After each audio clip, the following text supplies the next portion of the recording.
Descendant, I'll operate the furnace and start the inversion furnace sequence. Follow the directions laid out in your receive and get to the furnace. The Vulgus forces will come after you, but there's no time to lose. You must move quickly. Guide, I've heard that the inversion process releases an enormous amount of energy. Can you guarantee that the units that enter will be safe without my barrier? If we can escape while the Ironheart is still in the inversion furnace, the Descendants will not be exposed to the energy. Our biggest problem is the Vulgus commander leading the fortress defense. If they appear, they will delay everything, lowering our chance of success. Leave that to us. I'll blow them up no matter how strong they are.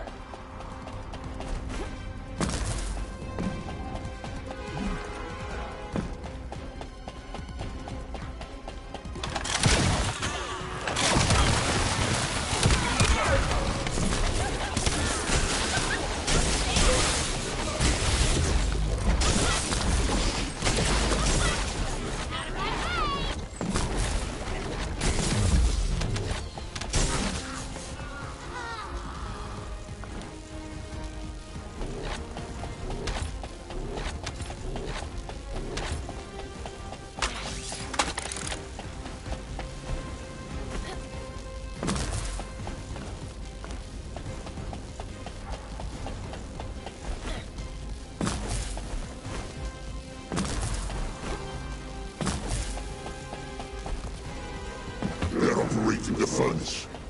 Do they know about the inversion furnace? They must believe they can destroy the fortress by overloading it. How can you fire? Close the partition and stop their advance. Once I've resupplied, I will hunt them down myself. The Vulgus are stalling.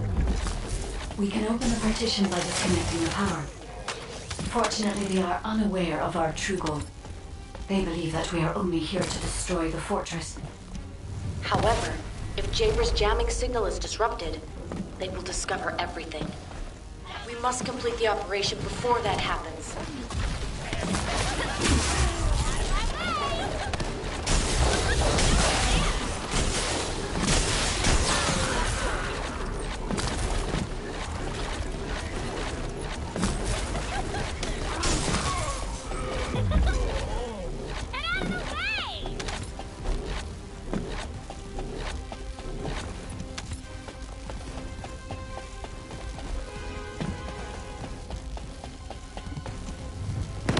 Have communications with Master Corel not been restored yet?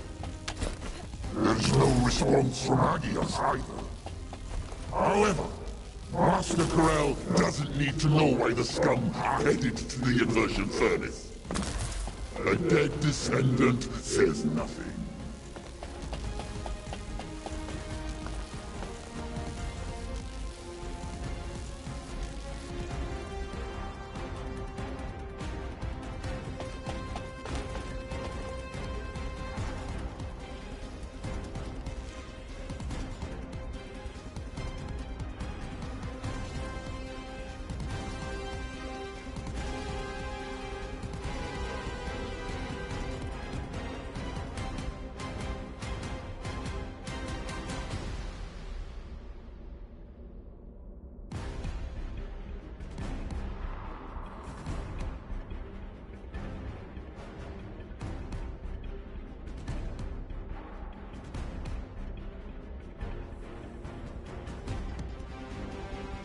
I dropped that elbow, crazy style.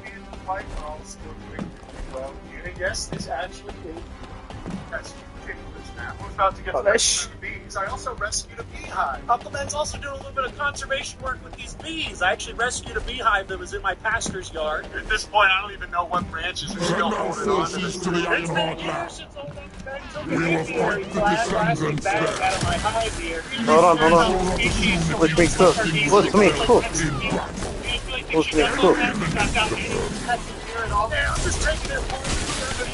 At this point. I want to get stung, guys. You don't want to get stung sometime. Now we actually have two hives. They do attack me when I get this close because they're wild. The beginning of the end, this started, you guys. Google is already starting to shed little tiny bits of his antler. As soon as this velvet comes off, he is going to be horribly, horribly dangerous to all of us. So won't that be epic to film? And yes, Uncle Ben's pumpkin patch is still doing good about you guys saying you're asking in the comments. I know all of you guys have been asking so much in the comments about how my pumpkin patch is. Thank you guys for caring about what matters. And yes, guys, my mosquito farm is doing very well. This is my mosquito farm. It's going my mom was paid intern dumped out the mosquito farm. Oh, you actually did that all by yourself. This is still Timmy's enclosure for now, you guys, because old Uncle Ben is going to be having some beautiful years now. And now we have an educational ambassador animal. So Timmy's going to be hopefully getting a permit so we don't have to just shoot her and then drop her in a ditch somewhere. Gee, Timmy, I sure hope the Texas Parks and Wildlife Department doesn't make me shoot you and drop you in a ditch somewhere. Oh, my God. Oh, Timmy is still my pet. Only of the 10 cats in rehabilitation that are not taken to a wild for another facility because she is just way too friendly with the government whenever she was tiny, if you guys remember, like 2 years ago. So now we can have this beautiful little educational ambassador bobcat. And we removed all the foxes, so this is my dog. So that is big enough to go out. My new dog, I don't want to meddle with Master Bill. This is my other pumpkin patch guy. A word? God damn it. Descendants, it's too late. The enemy is fighting back. If they destroy the control system, I cannot continue the inversion process. We must stop them. Here's a video of him attacking Kevin that I never actually posted because I was depressed like a year ago. I do wonder how these two would have an interaction. Yes, very good. Now the project ended up passing away from stress myopathy from a lumber drop-off at the new property while I was out of town. I actually have another video of him pushing Kevin about 100 yards, but I can't find it anywhere. I'm sure it's in my phone somewhere. What a perfect little creature that follows me around and protects me, guys. This is how I remind myself to keep going, and this is my family reveal. Beautiful group of people here. It's my little personal. This is where I go to pray sometimes. I found this geode in the Jordan River where Jesus was baptized, and I have videos of that. If you guys want to see them, let me know. A lot of people got triggered that I went there, though, for some reason. Okay, let's put this guy back over with his wife before he escapes to the Dollar General, too. Oh, yeah, we also got whatever these things. Oh, my gosh. How are we using these guys to make boba tea real soon? But yeah, guys, we do have this thing written in the house for some reason now. Please enjoy watching us tame her down over the next couple of weeks. Pray that we can tame her down over the next couple of weeks. He mostly just eats fake noodles, broccoli, grass, and bagels for some reason. They're really sharp and it hurts when they bite really bad. So please say that Uncle Ben will be safe. She's only... Oh yeah, there's another section, I forgot. For some reason there's another section. Sometimes you just gotta rock with the small bed folk today. I've located the core facility necessary to activate the furnace. I'll try to gain control of it. Then we can be sure that the inversion operation remains viable.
Guide, Have you stopped the enemy from destroying the system? I have accessed the core facility and am installing the system. Once I have completed this, I will be able to activate the inversion furnace. But? The automation system has been damaged by the enemy. In order to finish the inversion process, I must operate the furnace system manually. Wait, that means... Someone has to be left behind in the furnace. I'm coming now. I'll take care of it. Ajax, you're not thinking straight. We can't hold the defense line without you. If it falls, we'll all fall to the Vulgus. Damn it. Descendant. What do you think? Descendant? Descendant. I understand. I inform everyone that we will proceed with the operation. What do you mean? You're going ahead with the operation? She has a point. We've come too far to give up. We have to protect the defense line. If we fall here, it'll be all over for the guys at the furnace.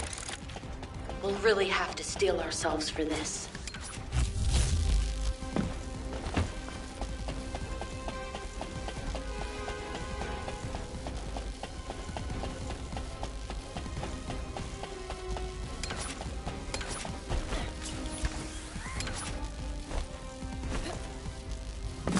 That is the inversion furnace. When you are ready, I'll remove the Ironheart from the arcane. I will be with you until the end, Descendant.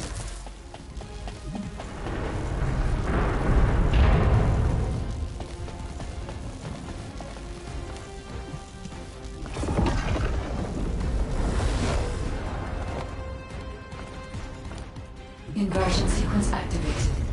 Initiating Ironheart overload. Descendant, as we overload and destroy the Ironheart, you will experience anomalous events in the area around the furnace. It seems this energy is very similar to void erosion. Be careful. Getting close to it can be dangerous. But you cannot place yourself too far from the furnace either. I need a Descendant's RA to control the furnace system. How do these vermin have an iron heart? And an inverted iron heart, no less.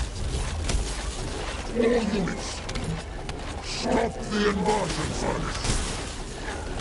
Master Corral must be informed. Restore communications immediately. Ironheart mass reduction. 30%. The heart is overloading. It's getting more intense. Void erosion is also increasing. Be careful. The defense line is collapsing. More Vulgus forces are heading to the furnace. They have enough to worry about over there. We have to step it up. Ironheart mass reduction. 30%. The heart is overloading. It's getting more intense. Void erosion is also increasing. Be careful. The defense line is collapsing. More Vulgus forces are heading to the furnace. They have enough to worry about over there. We have to step it up. Ironheart mass reduction. 60%. Descendant. Watch out for the falling fragments of the anti-materialized Ironheart. They are inverting the inverted iron heart. Are they trying to destroy it? So that's what they were intending all along. Not on my watch. Damn it! The defense commander has broken through the line. He's heading your way. Levick, cover me. I need to help Ajax. Don't worry about me.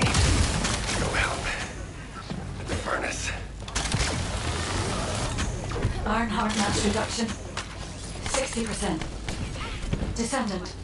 Watch out for the falling fragments of the anti-materialized Ironheart. They are inverting the inverted iron heart. Are they trying to destroy it? So that's what they were intending all along. Not on my watch.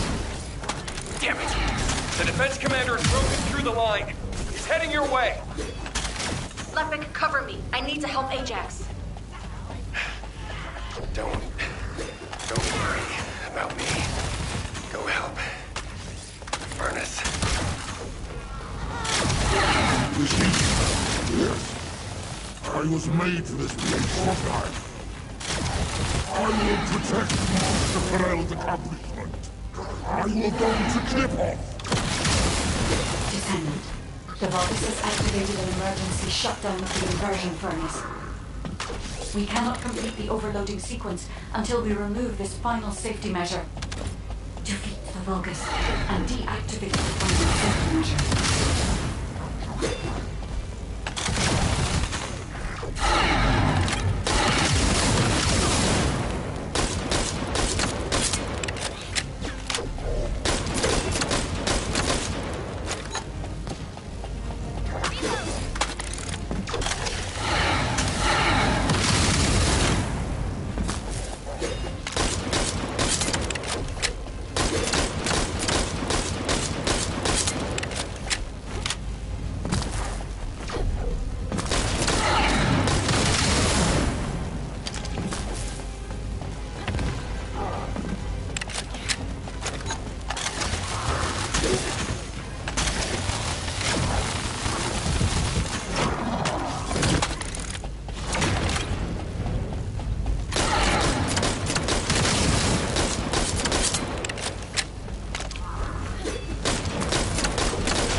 Deactivation of safety measure. Pending. Descendant. Destroy the Ironheart.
Location being confirmed. I cannot detect the energy of the Iron Heart in the fortress. Corel, it appears that the Iron Heart has been destroyed.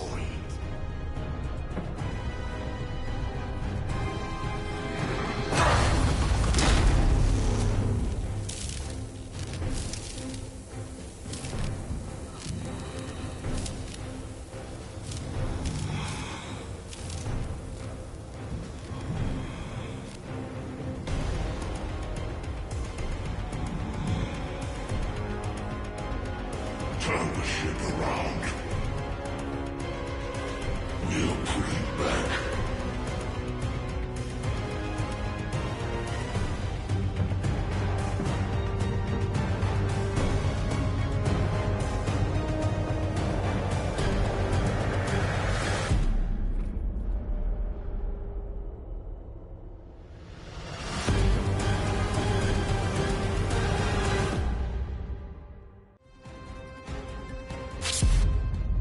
Vulgus fleet is retreating. I repeat, the Vulgus fleet is retreating. Command, what's the situation? We've confirmed there has been a massive explosion at a critical fortress. The Iron Heart appears to be destroyed. But I can't locate the Descendant signal. Descendant, please respond. Descendant! Descendant, can you hear me? The Iron Heart has been destroyed. Thank you for believing in me. Now no one can alter the balance of Ingress. However, Ingress still needs you. Arcade signal detected in the void dimension. This signature is... It is the Descendants Arcade. Seneca, confirm the coordinates. Engaging emergency transmitter. Initiating transmission.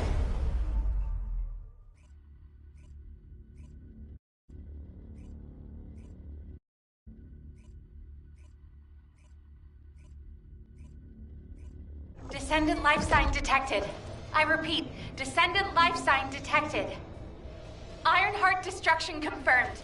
The operation is a success. Wow! We won!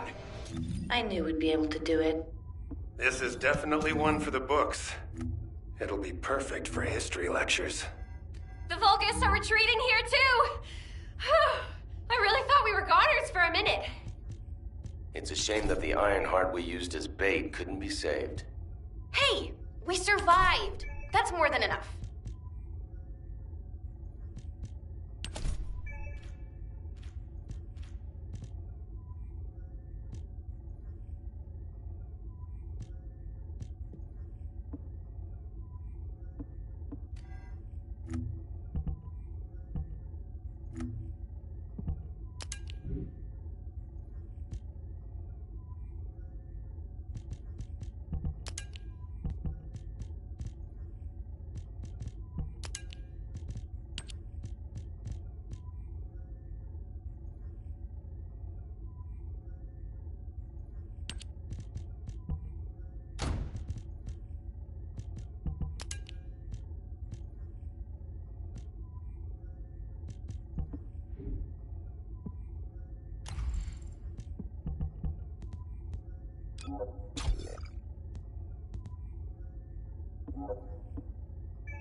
Thank heavens, Descendant. You're okay. I thought we had lost you. Your chance of survival... Standing by for Operation Debrief. Descendants will return to Albion. Report to HQ. Good job, Eugen. You too, Captain. Blair, you'll cook something for us when we get back, won't you? Of course! We're gonna empty the food stores.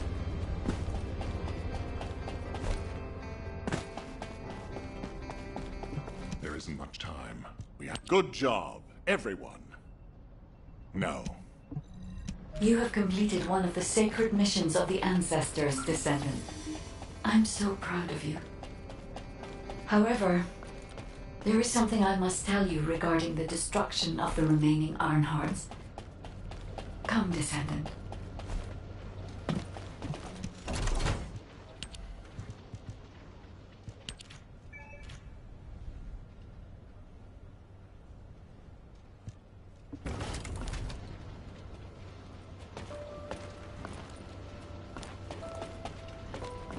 You already look fine, but I'm gonna make you look finer.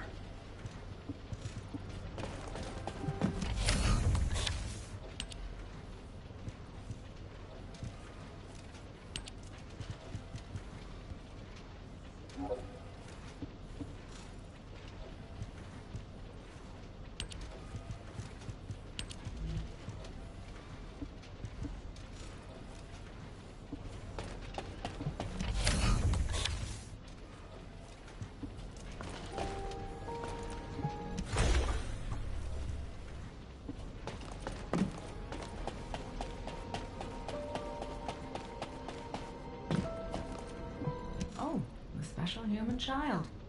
What do you need?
Humanity is very weak.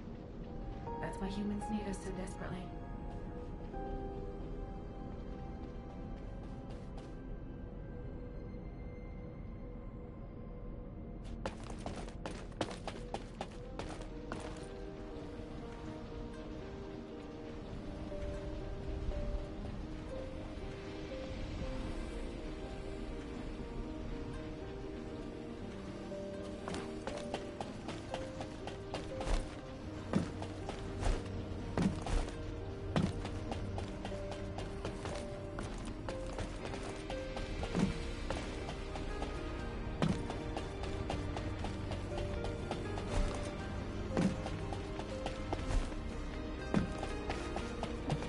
If there's something you need, you'll need to pay.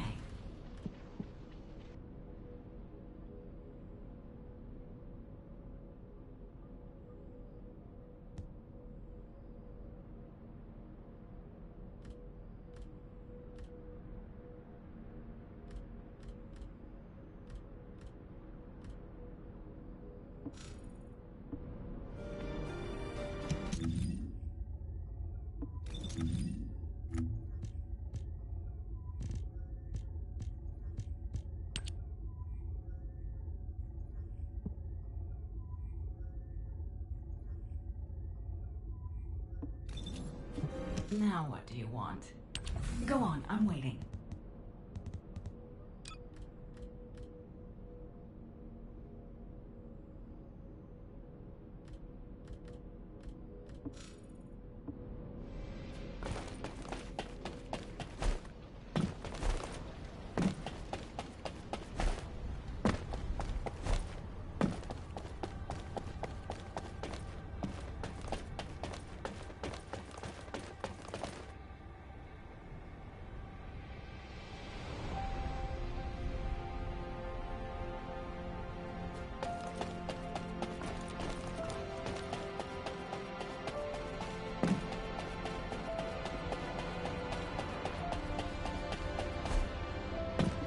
I am analyzing the void paradox.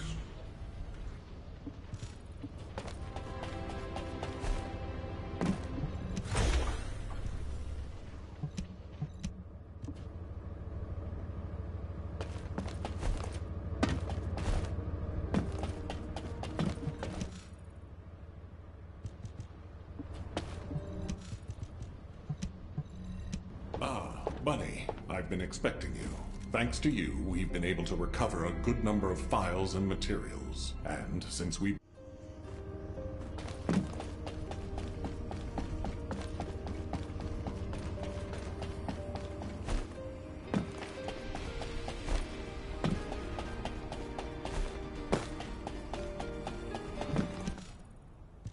Many people were willing to sacrifice their... Descendant, I am so glad you're still alive. The hero that saved humankind. I have a favor to request of you.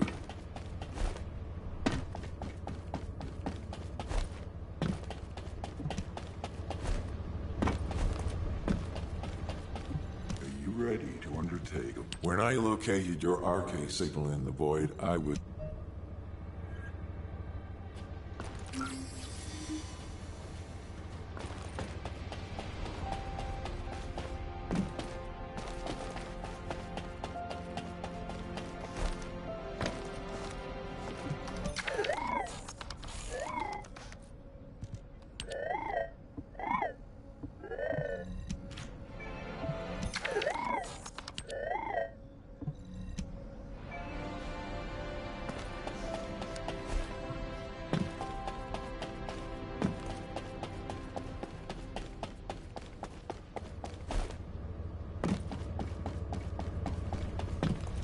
see me?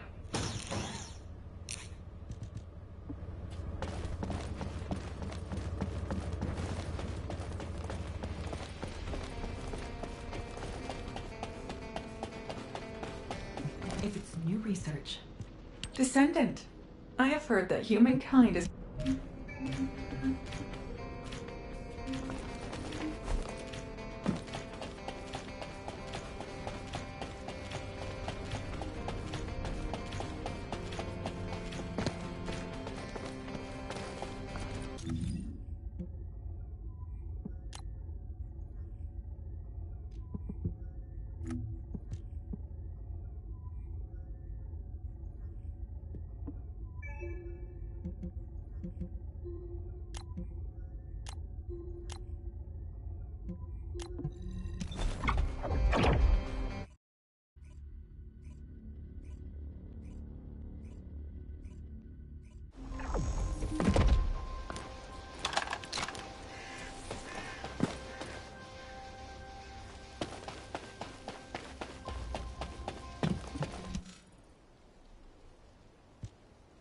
Alpha, now that the Descendant Core is here, I'll begin my debrief. Key points to cover include defense against the Vulgus invasion and the search for Corell's missing fleet. First, our defense operation against the invasion is going well, but as we continue attrition warfare, supplies and ammunition are becoming increasingly scarce. It's got to the point where I'm not sure if the enemy is targeting strategic positions or our ammunition stockpiles. The Desleo Armory is working hard, but our ammo production isn't keeping up with consumption. If that really is their objective, it's a successful one so far. And what about our side? Do we know where that forces originated from? We've mobilized all of our reconnaissance assets here at the Kingston radar station, but we can't find anything out of the ordinary. Alpha, now might be a good time to reevaluate the plan I submitted. We've already identified an important clue from Eamon's message. This grand invasion is headed to the origin of all wars. The only place in Ingress that qualifies is Sigma Sector, the land of annihilation. It's where the Vulgus and the Colossi first appeared over 100 years ago. Nell, you need to drop this. Sigma Sector is where the void erosion is at its worst. The void storms there turn all matter amorphous in seconds. The Vulgus are no exception to this. Of course, it's possible that the Vulgus used the Ironheart to assist them, but if they had, the energy would have been detected by our radar. You're just trying to make your theory fit your requirements. Unless Corell wants to die, there's no reason for him to have gone to Sigma Sector. Enzo, why don't you trust me? It's not about trust, Nell. It's about common sense. But if the answer we're looking for is beyond the boundaries of common sense, the problem will never be solved. We have investigated almost everywhere in Ingress, and no trace of Corell's fleet has been found. But the enemy invasion shows no signs of weakening, and now they're even using Ancestors' technology. We can't rely on a common sense approach any longer. We have to think outside the box. Nell, I'm officially adopting your plan. You'll have authority over troop deployment and operational details for now. Alpha, are you serious? More importantly, Nell, are you really planning to send troops into Sigma Sector? See? It really is about trust. No matter how unorthodox my plan seems, I am not going to blindly order troops to their deaths. As for dispatching the Recon Corps, that will come once we've observed the energy signatures of Sigma Sector from the outside. But we don't have that kind of reconnaissance asset. We can't even observe them with the wideband deceive here at the Kingston radar station. Well, naturally, our tools will need to be outside the box as well. This operation will utilize the Eye of Truth, the Vulgus observation device in the White Knight Gulch. I'll pass along the details from Albion. You need to go and ready your gear. What? My gear? You heard Alpha. I'm in charge of troop deployments and operational details.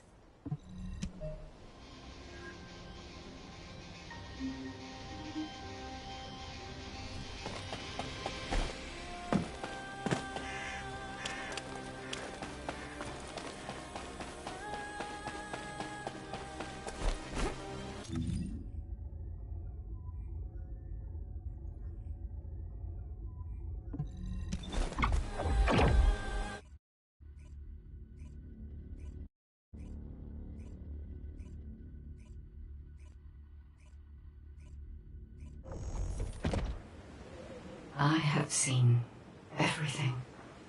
The salvation of two worlds.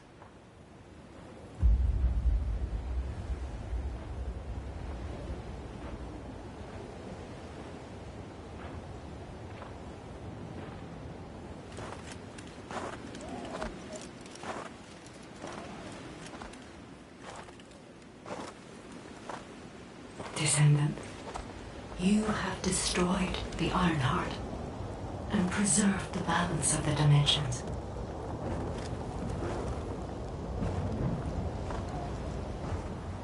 But the war is not yet over.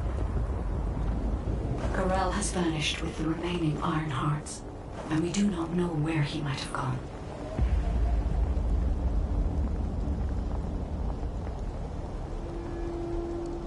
Humanity has pursued this to the bitter end. And finally uncovered a brutal truth.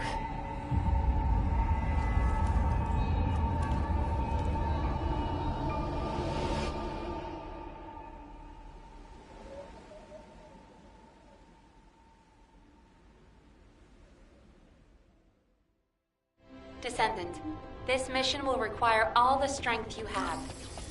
Go with Enzo and head to the White Knight Gulch. It really isn't anything personal, right? It isn't personal.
The space-time fabric of the Void is extremely illogical.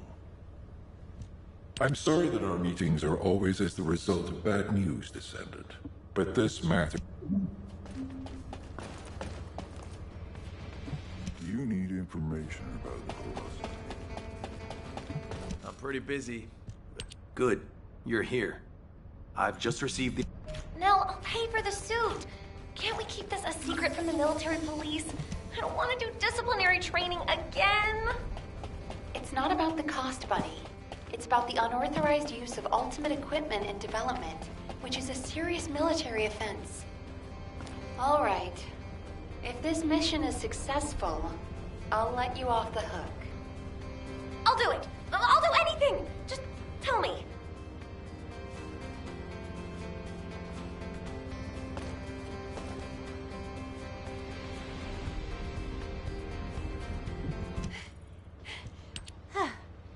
You're here. Captain? Wait, you're not Captain anymore. Miss Elias, it's my mission. Jin. Ah, you're just in time. Please. Ah! taking so long? Are we ever going to start this mission where we fix what we broke? You know what? I'll go first. Bunny, wait! Oh, seriously. All personnel involved in the Eye of Truth recapture operation, please report to your assigned locations. Over.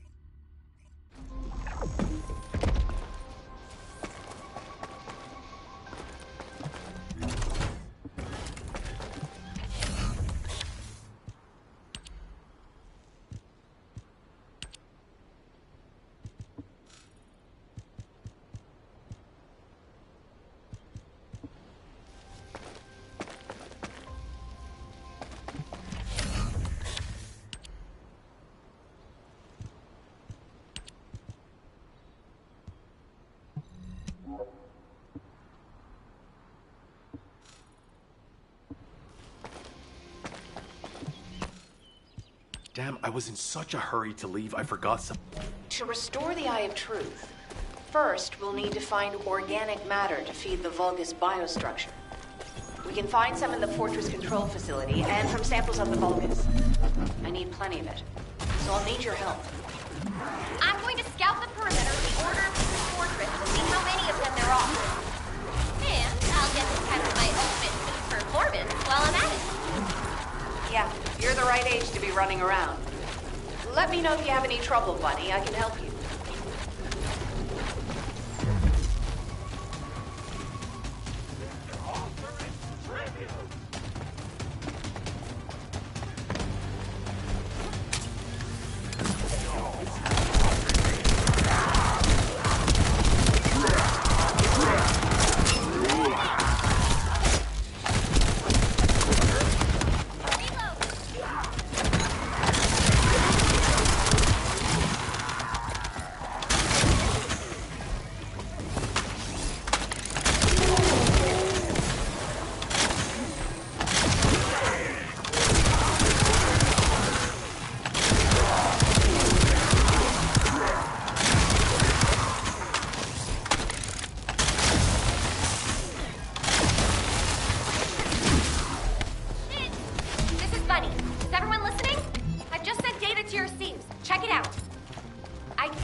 What is it, Bunny?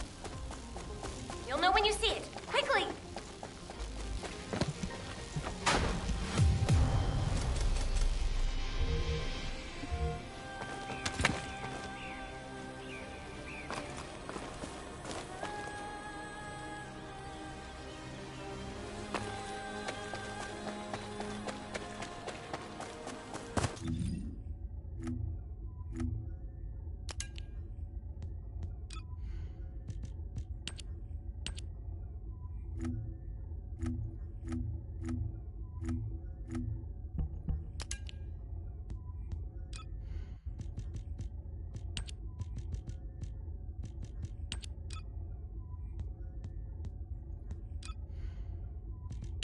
This... could it be? Bunny, where are you right now? I'm sending you my location. Meet me there.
This is a record from one of Dr. Hand's squad members. That's right. How did you... My ultimate... After that, I can't believe... Oh, don't feel bad. Just be glad we found it now. Enzo, are you there? If you don't mind, I'd like to take care of this before we secure the Eye of Truth.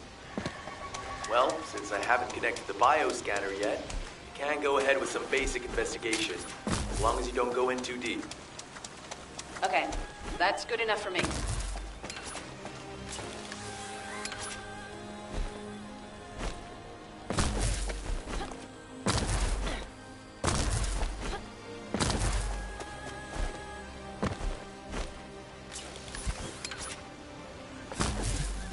Those order scumbags.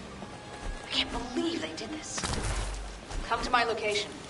I want to compare the data we've collected.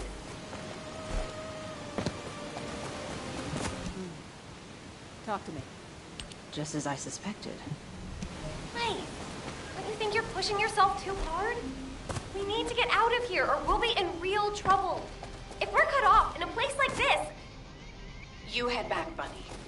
I can't give up. This is the closest I've come to Daya in years. I won't have another chance like this. Well, then I prefer to help. So let's get going. You saw it too, right? From the energy distributions, if the craft was used... Enzo, we'd better hurry up and recapture the Eye of Truth. I think Nell's...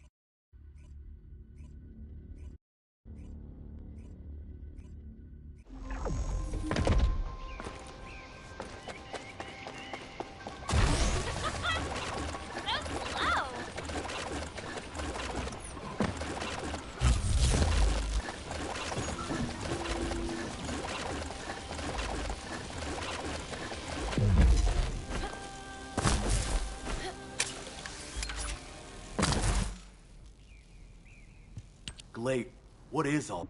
It's... Come on! The delay to the operation has allowed the enemy to bolster their defenses. Combat team, please provide cover until Glade is done. I'm fine, Enzo. Just transmit the connection to the Kingston radar station. The bioscanner will intercept the electrical signals flowing to the Eye. While that's happening, I'll focus the Eye of Truth on Sigma Sector as much as possible. The optic nerves will be cut quickly, so we'll only get one chance at it. Understood. Leave it to me.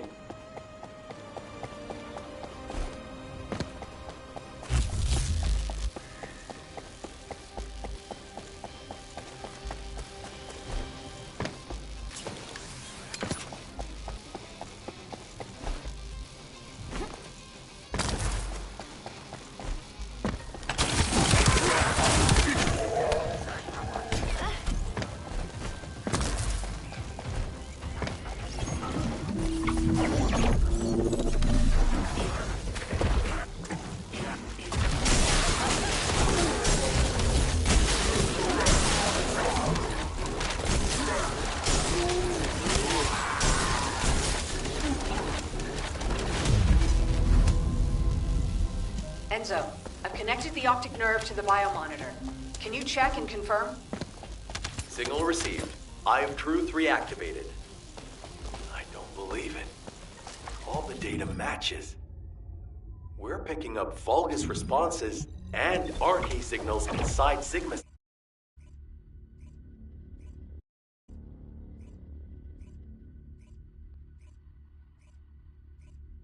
All units, good job. Follow-up operations will be discussed at HQ. Nell, you were right. I'm sorry. I'm just glad you made it back safely. Now comes the difficult part.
Have you completed preparations?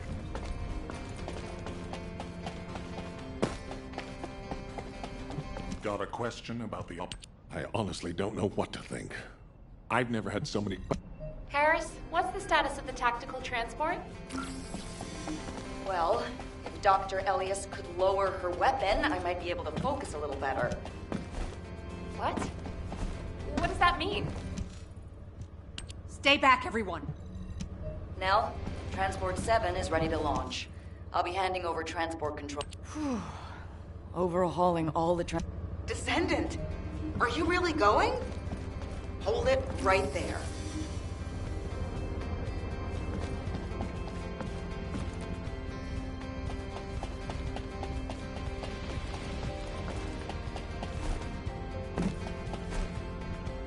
You have something to ask of the great...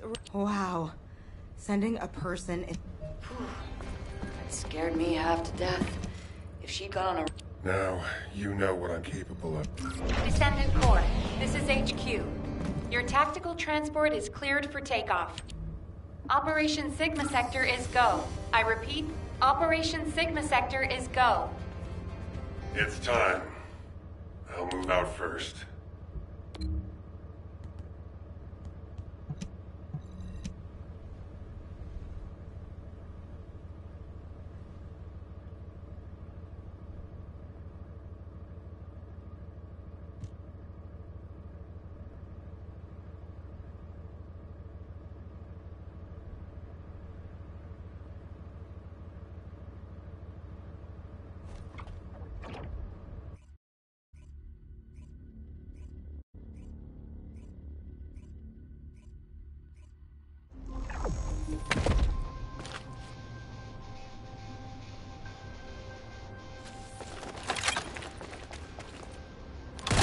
This is HQ. Troops are on the ground. Transport is en route to standby position. Best of luck, Descendants.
RK receptor. Confirming signs of life.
appreciated. Good work, Descendants.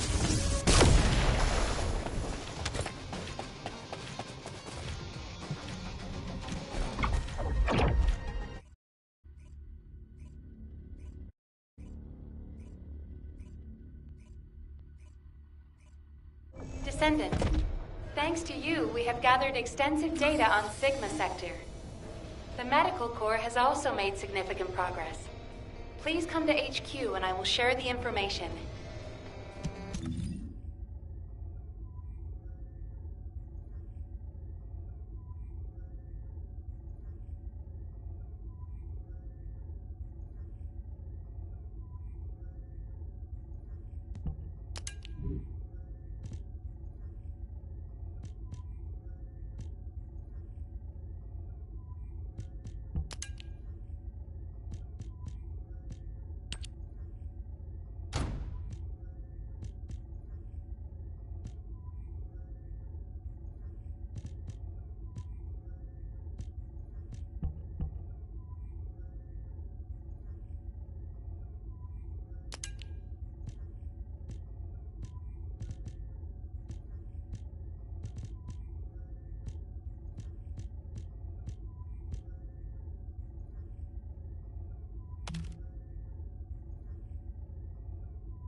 completed preparations.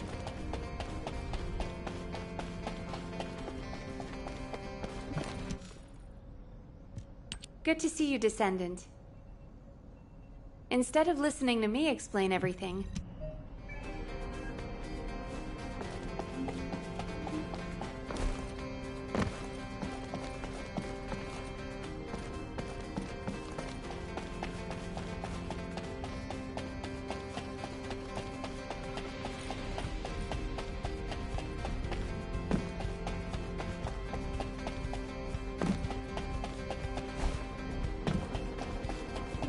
Oh, a special human child.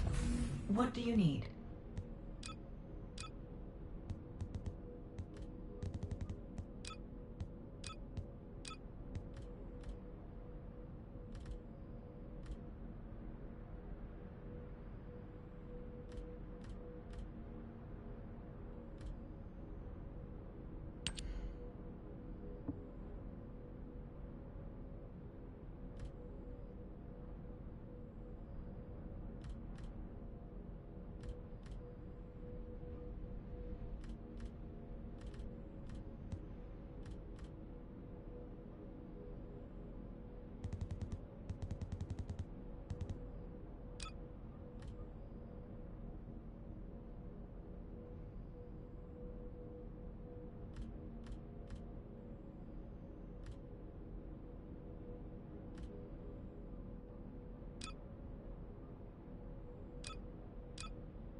If you need something for battle, you won't find anyone better.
do you need information? What? Descendant. It looks like our theory was... Captain, calm down and listen to me. Are you saying Daya is inside one of those receptors? Do you really think that makes sense? Convince me why it doesn't, Eugen. Mel briefed you too, right? Please. Captain, you've read this report, just like... Ajax, start the engine. We're going to the area where the RK receptors are most concentrated. There are a lot of Vulgus there. Eugen was right to worry. If the other Descendants can distract the enemy forces in other zones, we should be able to investigate them all. Lepik, I'm counting on you for fire support. Viessa, work with other Descendants to create a diversion for us. See you on the other side, Viessa. Maybe you can make me some shaved ice when we get back. Don't you ever get tired of eating that? Protect the Professor and Glay.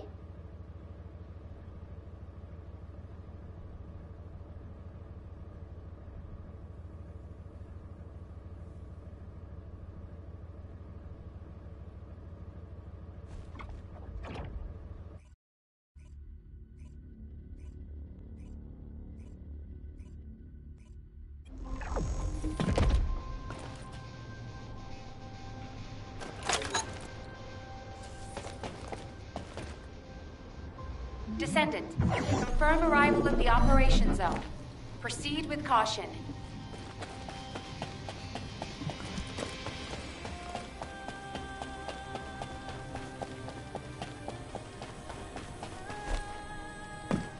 Specialized Vulgus aircraft detected. That aircraft is used to fly through void storms. It must be shot down.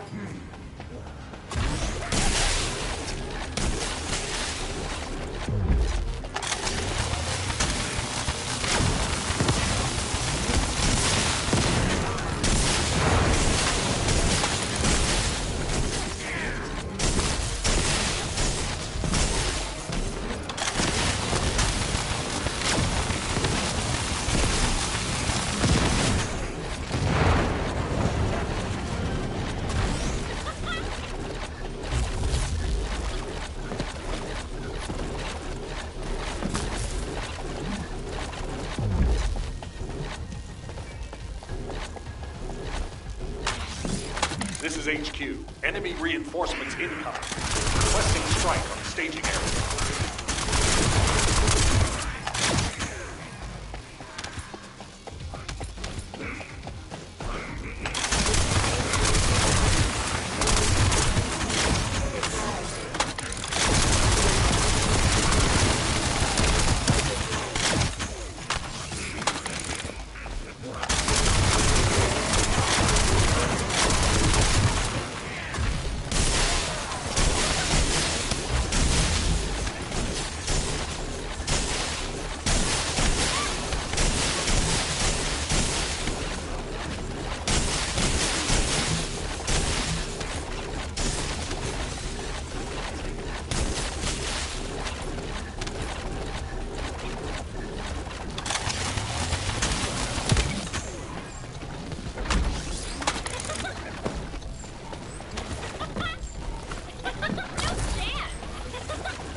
Descendant, air support is standing by. On your signal, we'll initiate suppressive fire. Look out.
Is this the place?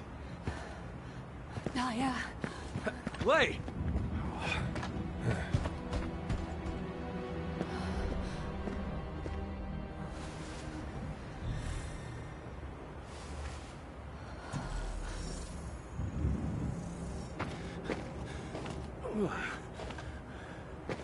They imprisoned Descendants in these?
There's more of them than we thought.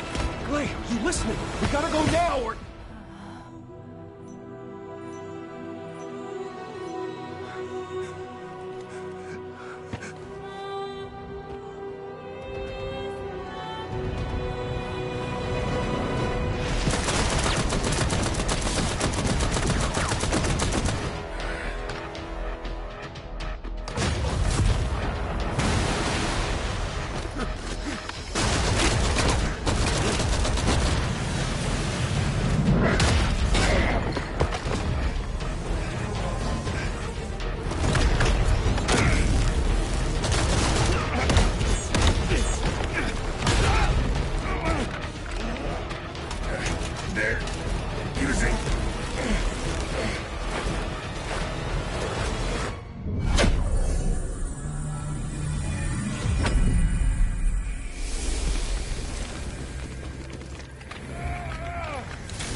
This is... okay.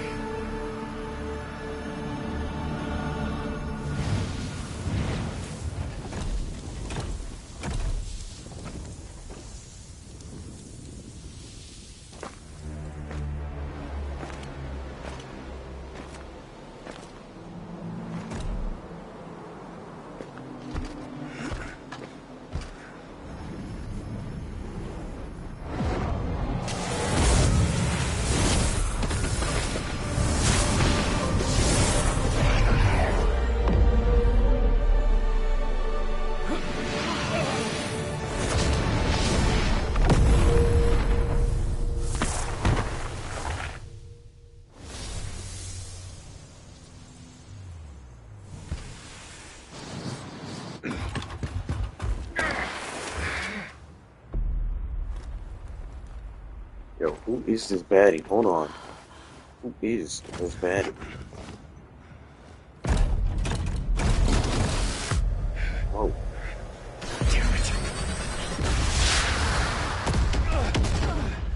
I just want to know who the baddie was. That's it.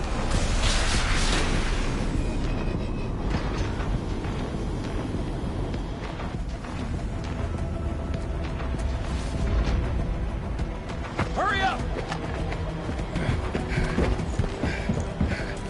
Clay!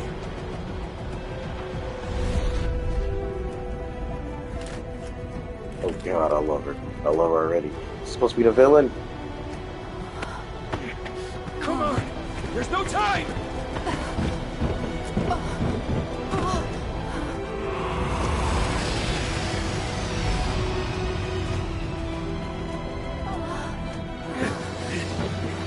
What is it?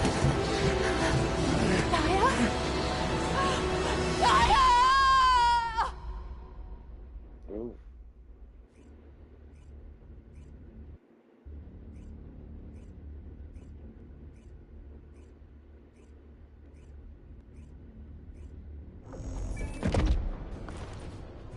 Well, that was interesting.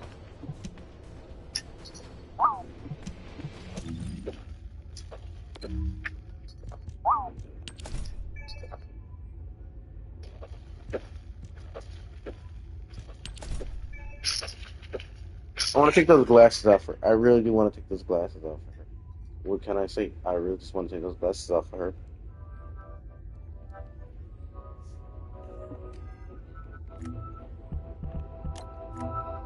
We got a number one victory royale, yeah, for the get down, and goes on the board right now. Just wiped out tornadoes.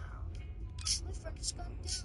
I revived him, now we're heading southbound. Now we're at the Pleasant Park streets. Look at the map, go to the mark sheet. Take me to your Xbox, to play Fortnite today. Hey! I really want to. We can make no Fortnite gamers. We say, hey, go ski. Got some health and shield pod. I need healing, and I am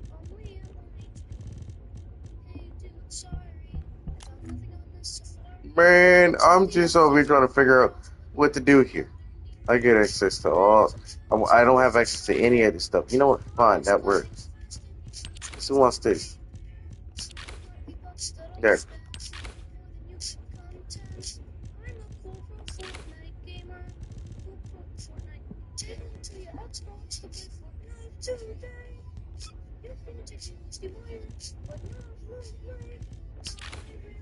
Sure, why not?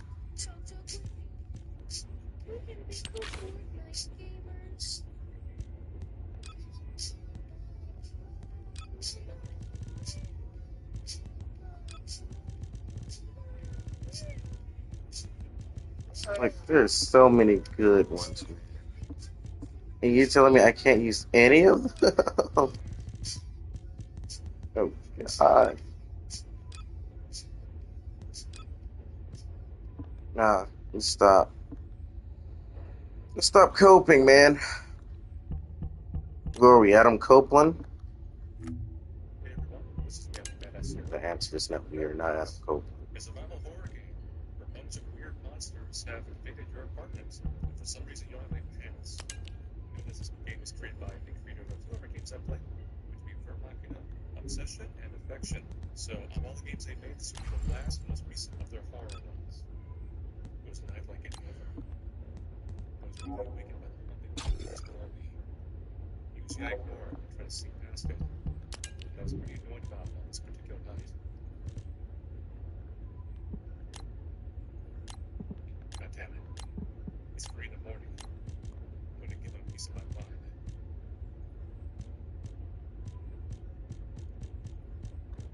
But look at some bright lights coming out from outside. It's like a really bright city. Just go out without putting any pants on.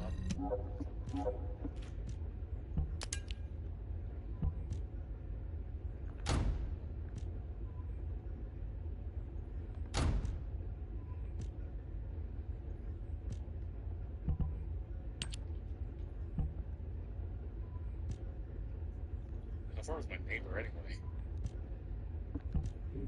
City 2. Wait, what? That's not what I equipped. Yeah, it's bullshit. The stairs. The stairs down.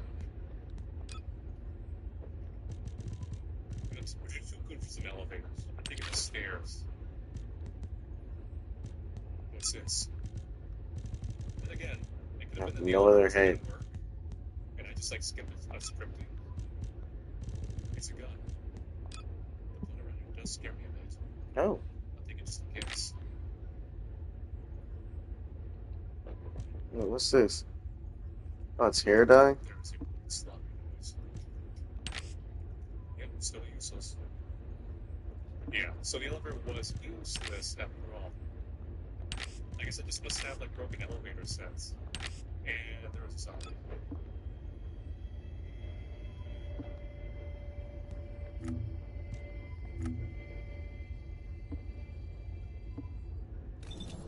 Shit was raw. Shots. You need information about the Colossi. There should be something to call with it. I was lost in thought. No.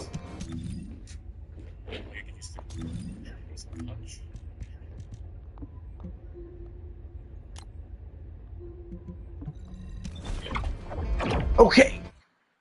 Okay. Okay.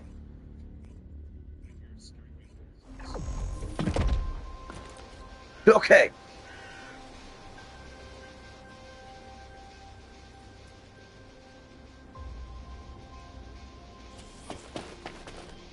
Okay.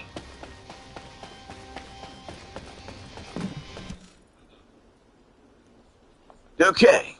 Descendant, can you hear me? Sorry about the unexpected detour to Kingston. Okay. Ajax and Glade's team is pinned down and needs Descendant reinforcements. You're the closest support unit I can send. All right.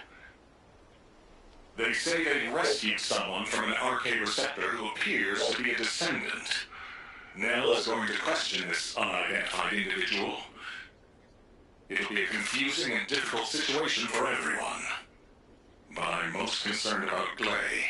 Go right. I'm sure you must have heard. Daya has been fighting for the Vulgus. Okay. And it's not just Daya. The Vulgus scum have been using those archaic sectors to create their own descendants. Okay. Descendants against descendants. I thought Jeremy would be the last one. I'm going to evaluate all the intel we've gathered and consider our next move. Then I'll hand it over to you. Help Nell keep a close eye on our unidentified individual to make sure they've not been brainwashed by the Vulgus. Okay. We're going to begin interrogation of the unidentified descendant. You can Go release right. their restraints, but if they show any signs of suspicious behavior, please subdue them immediately. Okay.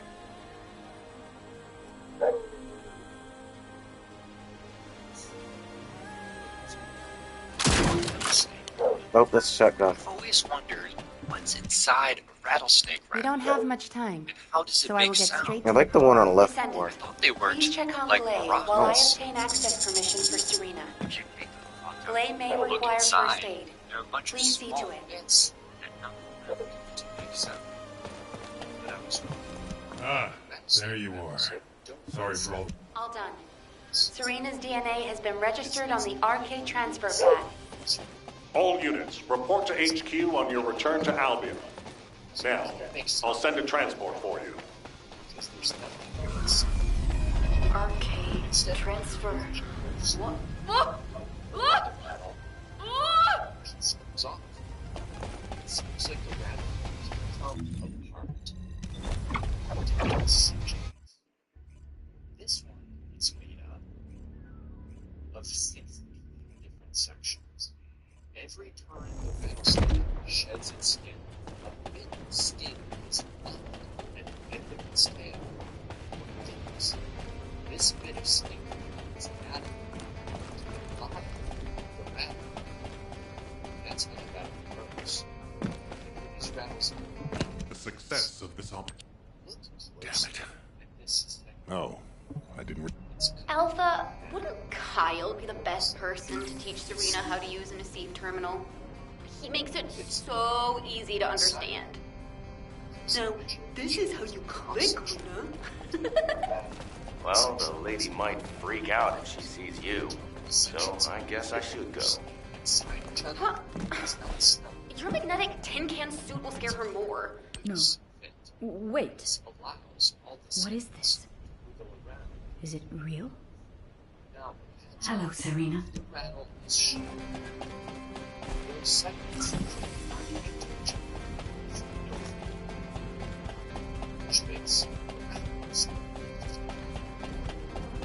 Not like this. This is not what rattlesnake sounds like.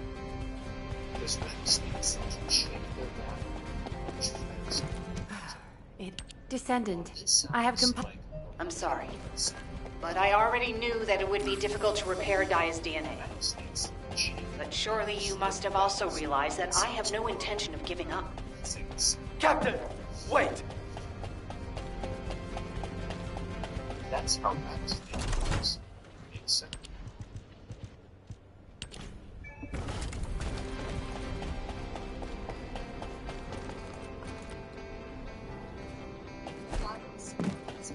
Oh, a special human child. What do you need? An iconic guy, reimagined fluid jewelry supplements, radiant, museum bangle, living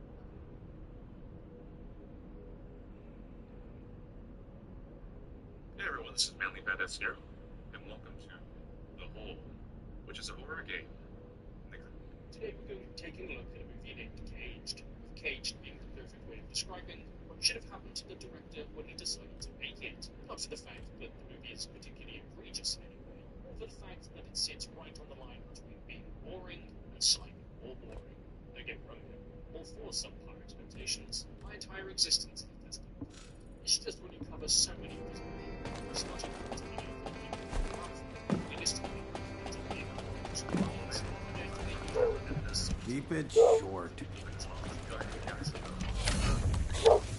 Somewhere in the French countryside, one of these children failed to take into their dogs and serious dislike for French. Because of the way they smell something, shortly after starting, you'll find your friend laying deceased on the floor, or being moved on.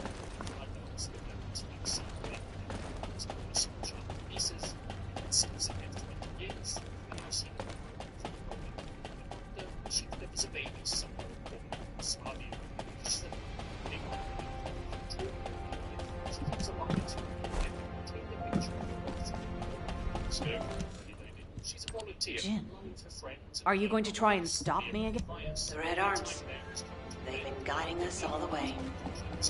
I'll be back, Jin. Until the very end. Yes, ma'am. Until the very end. Descendant, we just lost an Asif signal that we think belongs to Glay. It looks as if she's attempting an unauthorized sortie. Nearby troops, please hurry to the location. Ah! Is it pressed in this way? Serena, Glay should be headed your way. Please stop her. Oh. What happened with Glay? Did you detain her? I did not. In truth, I had no desire to stop her. Huh? They say that when... But if you... What do you mean? You... HQ, I feel confident. I am confident. However, how does one fly this tactical transport? This contraption still confuses. Is this what I pressed for? Takeoff? That was the emergency ejection button, ma'am. Don't worry, Serena. Another descendant will pilot the transport. I'd take you there myself if I could. Good luck to you all.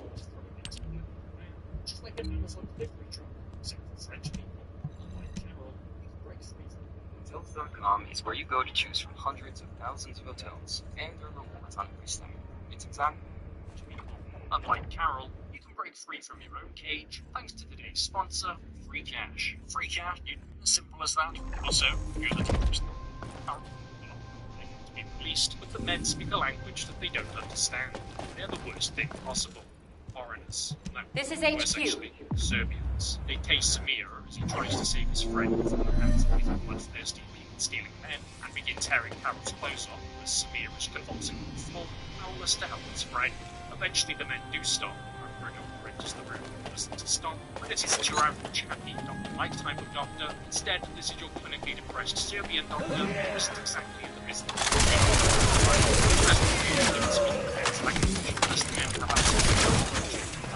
Theirs, they're left they could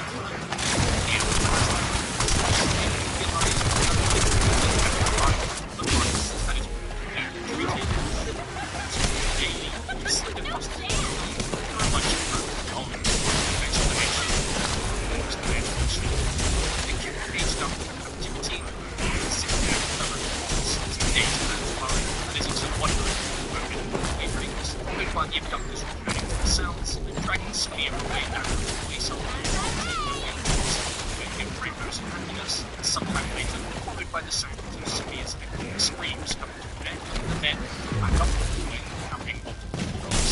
Sophia so sliced open, Carol's hands in the shock.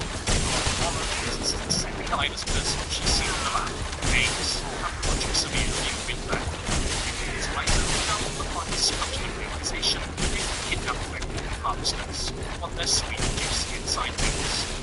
If their insides are located on the inside, understandably they're quite upset by this revelation, but just like the they say this against their clients, and speaking nothing, none about it, not much to do, but to see the answer to the sound.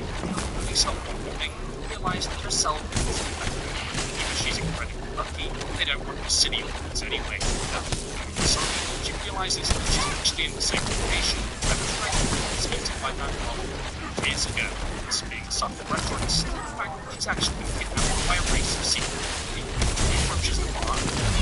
Wide-range shaping charge drop complete. Begin the void energy purification operation. Descendants, prime the detonator with your arcade. Then activate the remote detonation device. This being a visual representation of her guilt, wishing she had died instead of Aura all of those years ago. Maybe I'm just making things up now. It turns out that it was all just a dream, and unfortunately for her, she's not right. That's not what we did. Stop for a second. She realizes that the military vehicle is arriving. She desperately tries to get her attention away from windows. Something annoying as he responds to the situation where he feels to be now giving her an extremely difficult starting around the he opts to stop the straight. Fires decided that he'd rather just have a nice sleep anyway, so fires stand on the slope and she's beginning to realize that it contains a spring. The spring is open and shapes to the point. It uses as a tool to start shooting right or fast. No, something is very near doing. That's when the doctor comes in for one of his routine product inspections. He realizes that Matthias' heart is beating unusually fast. He must have a crush on him or something. After flushing away from Matthias, Matthias is left alone in the room, finally be able to remove the mask from the window. But as soon as he manages to pull his top half through the small gap, much like my hopes and dreams of this being a better movie, his hopes and dreams are completely shattered as he finds himself faced with a rather unpleasant Serbian man. The Serbian man proceeds to relieve himself all over Matthias' face, kicking him back and resulting in they get well and the things continue to isolation.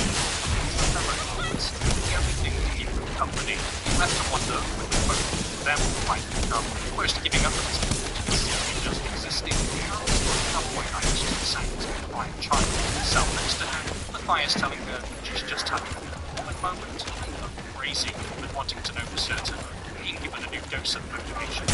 It's climbing one day happens to find itself after the door. She pushes past the door and discovers that this indeed is climbing itself next to hers. Not that it does so much much more anyway, resulting in Carol being thrown back into her cell and beaten for pushing her way out. Time once again continues to pass by when finally the phone rings. Just like that time it did, possibly misplaced the ones inside Marks. This time it's the prisoner opposite Carol. He's dragged from his cell and begs and pleads for his life to despair. But after the man is taken away, the focus is being given once again. This time, Carol pleads sexual and sexism, and it's Carol's turn. He's taken to the back of the operating room. The other cell, in like a chest burst, just emerged from the man's body is blown down to the ground. Discarded, Carol is when the operating table, they have a deep vomit immediately. After being restrained to the table, the surgeon does deep vomit to sedate her first, as a twice to make sure that as quickly as possible, and once right it over. He's just about to slice the man with a scalpel, when suddenly his amazing surgeon doing was using the slivers of the man's blood kind and trains, grabs the scalpel from the road, the scalpel moving it perfectly implants into the surgeon's neck, more than likely hitting an artery in the process, judging by the way it is spraying and praying around the place. Now that she's free, she needs to find a way to help the clients get out of their cells. That's when she notices a rather convenient wall cutting inside, rather inconveniently next to the two organ harvesters and their buyers. She wasn't able to save her friend years ago due to believing that the best way to communicate with dogs was screaming at them. But this time, she's going to save the little girl. So she opens the door and slowly makes her way past a chain of dogs eager to give her the horror treatment, making it to the surface and finding herself in a house. She comes across a woman cooking in the kitchen and not liking women very much, proceeds to grab a kitchen knife and stab her in the guts with it after discovering that she's wearing her necklace. Serbian women are built different, as after taking a knife straight to the guts, she proceeds to put up quite the fight, resulting in Carol being forced to drown her. But pig's blood is being used to drain up the blood, showing that it's nothing taking every day for the month. Takes the bucket back and sits outside, giving the men being able to focus. She manages to get the ball out. Busy camping, discovering the stolen blood of the barn. Not only does she discover her stuff, she discovers that vital items belonging to previous victims, meaning that these guys have been monotonous for a very long time.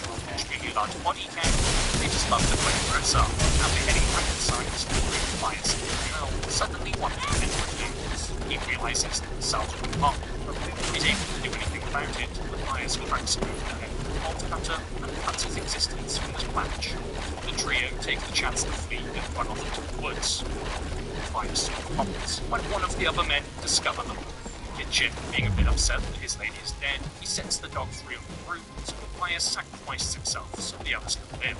Brings a stick to the dogfight, which is actually surprisingly effective. After taking one of them out of it, he doesn't prove to be so lucky with the other two, as they latch onto him before tearing him to shreds. After realizing she sends the girl off to the door she can draw the dogs away from her. But while in the process of running, she sees the noticing a live landmine with a different face. Finding her love for dogs and landmines, that's exactly what she does. She stands directly behind it and draws the dogs directly towards her. This one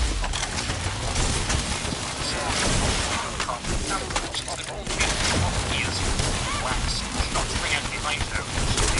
By the other man, where she discovers the goodbye girl. She grabs her arm and skull behind the man before laying down and hiding her vehicle. Child as the last surviving man is cut by his own and starts shooting it. He eventually manages to fight it, quietly drops the breath through the camel into a scarecrow, resulting in woods and into a second place. Pushing the much of the rifle done. Feels like after 9 when suddenly he's distracted and starts shooting her. Rob lands in the thing.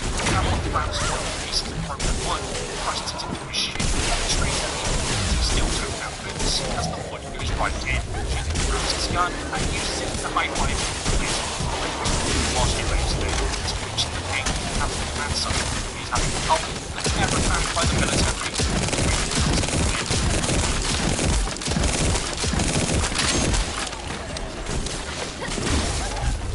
Operation completed. Awaiting transfer to transport position. Well done, Descendants. Before this video comes to an end, I'd like to just give a big shout out and a massive thank you to all the YouTube members and patrons, people who every month continue to go out of their way to help support the channel. If you're interested in becoming a YouTube member or patron yourself, not only are you just generally being a great support, but you also get access to a few little Daya, being able to join Mom's the here. Discord server where you can Please, get links, please wake up from this. videos. Starting Daya, with this week's new Elias, Calfair, with the Master Correll's Corell's which originates from a descendant. country pretending to be a country, I will do his Belgium. bidding. A country I will with serve France, Fliphoff. which tells you all that you need to know, examining how weird of a movie this is going to be. Directed by Belgian bun Fabrice Wells and his feature A film huge mass of RK signatures are converging on a single location. The Oblivion troops are gathering. Values, which include things Our strategy is working, but if we help Glay now, it'll collapse. The world where no one is going to judge you for it. And while we're on the I topic will go. of talking about why you should move to Belgium, I let's must make go. our next point. If we combine Serena's RK and my treatment, we can save anyone. Daya or any of the Oblivions. And his latest I found a game, way. attending an old person's home, one of them places to put the elderly, when the younger generation starts to think they're too gross and smelly. After Mark is done impressing his audience, he learns that perhaps he impressed them a bit too much as an elderly lady and enters his dressing room and asks if he'd like to get some old person smell on him. Either Mark is producing far too much sexual aura, or there's something in the water in this old person's home, as after declining her once he goes to leave. One of the women who actually worked there also attempts to seduce him as well, which results in Mark leaving on account of him being afraid of women, and perhaps he's let his fear get the best of him, as he then finds himself broken down in the middle of the woods, wishing that he just stayed back with those sexually devious pensioners. But instead, he's trapped all of the way out here, and his van won't start. Luckily for him, a man named Boris appears beside his van, asking him if he's seen his dog. But considering that it is forbidden by law to own dogs in Belgium, Mark says no and asks Boris if he can help him, which luckily this strange man can, as he walks him to a nearby inn, even deeper in the woods, where he introduces him to a man named Mr. Bartel, a man who barely even utters a sentence to Mark as he takes him to his room for the night. Mr. Bartel, being a man whose disposition changes about as fast as an autistic person after encountering an unpleasant texture, as the next morning, after towing Mark's van onto the property, he's now all of a sudden incredibly happy to have Mark around.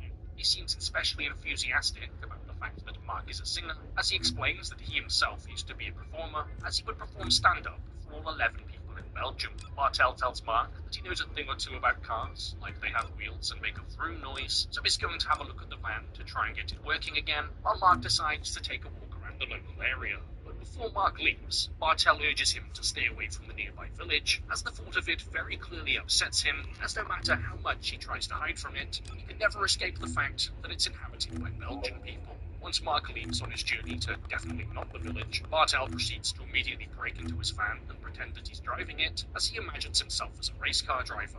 While having a good time, he decides to have even more of a good time and commit theft. He steals Mark's mobile phone, as well as opening his envelope of money back from the old person's home to discover multiple provocative pictures given to Mark by the lady that worked there.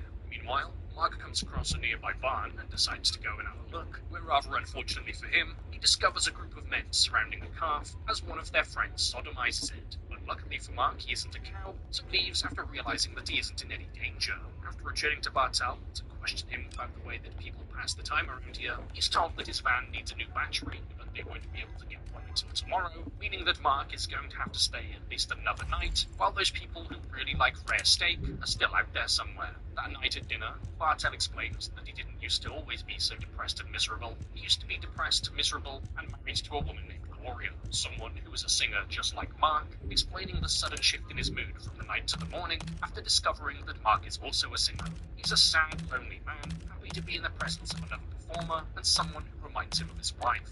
Someone who reminds him of her so much, in fact, that he then proceeds to cry directly in front of Mark, as Mark awkwardly attempts to eat the rest of his dinner without making eye contact with the weird sobbing old man. To make awkward even more awkward, Bartel then insists that Mark sings in the song before returning to the room for the night, and feeling like he hasn't really got any other option, that's exactly what he does, much to Bartel's pleasure, because he's a little bit weird like that. After getting off on making Mark sing him a nice little bedtime story, the next morning, Mark comes downstairs to find Bartel gone.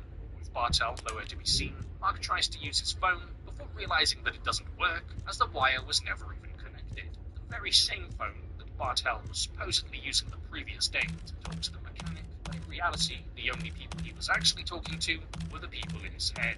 Wanting to go check on this battery situation himself, Mark checks his van to realize that the battery has been taken out entirely. Concerned that Bartel might think that you need to plug it in the wall to recharge it or something, Mark goes into Bartel's home, where he discovers his stolen mobile phone, as well as the pictures taken from his pay packet. But just as he's thinking that he probably should have stayed back at the old person's home to try out some crazy old lady's big Belgian naturals, Bartel appears. He then proceeds to blatantly lie and attempt to gaslight Mark by telling him that he left his phone at dinner the other night, while conveniently leaving out the presence of the pictures, because naked women make him nervous. After realizing that Mark now knows that he's a little bit of a weirdo, Bartel starts to get upset, before deciding to take out his frustrations on Mark's van.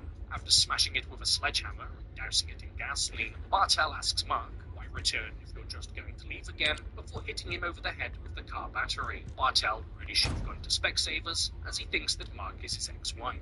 After setting the van on fire and dragging an unconscious man inside the house and all the way up the stairs, Bartel proceeds to take Mark's clothes off before dressing him up as his wife. After getting all excited about his new boy wife, he ties him up and starts cutting out chunks of his hair, because apparently his wife had alopecia, and apparently crying middle-aged balding men are his thing, as he then jumps right into bed with Mark to start spooning him. While morally and ethically, Bartel's behavior might be seen as slightly questionable here, he doesn't seem to care one bit. Why should he? His wife's back. His wife, who has to sit on the back of his tractor after taking a battery beating to the face, while Bartel has the time of his miserable little life. Wanting to spend some quality time with his new old wife, Bartel takes Mark out into the woods so they can cut down a Christmas tree together, which gives Mark the opportunity to make a run for it. Something which seems to genuinely shock Bartel, as he never could have imagined someone he bludgeoned with a car battery and forcefully spooned all night might not have been too comfortable wearing a sundress in the middle of winter. Mark seems to be genuinely getting away, as the only thing Bartel's ever ran out of is his sanity, until unfortunately he steps right into a hunting trap that wraps itself around his leg. With his hands still tied behind his back, there's absolutely nothing that he can do to get out of it, as any attempt to pull his leg out just tightens the snare even more. So after lying there, face down, in the freezing dirt for hours, he's eventually discovered by Boris. Boris, whose biggest concern is still finding his dog, was lost out in the forest somewhere. Boris won't listen to anything that Mark has to say, so then, with desperation, Mark bites down on his leg, immediately realizing that biting the only person who can free you might have been a terrible idea. Boris decides to go and leave him there instead, before returning the next day to save him from the harsh conditions of the forest, but not to save him from Bartel. Making like the white man and stealing a fellow human being, Bartel drives his tractor back through the forest while Mark lays unconscious in the back trailer as they drive directly into the view, with local men gutting an animal that they've trapped. They look down to see jolly old Bartel driving his tractor with his hopping gate in the back, and they don't seem to be the slightest bit bothered. After arriving back at his home, in order to ensure that Mark doesn't try to leave again, Bartel comes to the only logical conclusion that he could do, and he's going to need to crucify him by hammering nails directly through his arms into the wood behind him. And feeling like he could use a drink after that bit of penetration, Bartel decides to head down to the local pub. I have completed I love her. I don't know who this chick is in the middle, but I love her. And word has already spread about his new little friend. He tries to tell everyone that no one is going to stop him from being happy, and he wants to live alone in peace with his wife. But even though he stands there threatening them with a shotgun, not a single person seems to be the slightest bit scared of him, and as soon as he leaves, someone jumps onto the piano, and everyone breaks out into the dance. And I did that one time to woo my wife. After returning home and taking Mark down to the crucifix to give his holds a bit of a rest, Bartel sits Mark down for some of his favourite Bartel soup, when suddenly Boris returns home, happy with the fact that he's finally found his dog, while with an animal that's very clearly not a dog. But hey, who am I to judge? Mark then breaks down into tears, as these men really don't know anything about animal facts, and they begin to ruthlessly mock his cries and make fun of him for feeling completely and utterly broken because they don't know what a dog is. And while they're in the middle of making fun of Mark, through some sort of divine intervention, perhaps inbred intervention, a blast is fired directly from the window and straight into Boris. Suddenly the room erupts with gunshots as they're being fired into it, as Bartel is firing back. Troop drop-off is complete. Transport is en route to standby position. Uses this as a chance. Multiple Volga signals detected on the ground. Stay sharp. Once our enemies secure their front lines, it will be nigh impossible to break. It's the men Our crusade 100 years ago is evidence enough of this. It's the same men. They weren't here to save Mark. They were here for their flashlight that Boris took, mistaking it for his dog. The Germans leading the assault. Boris seemed to start singing.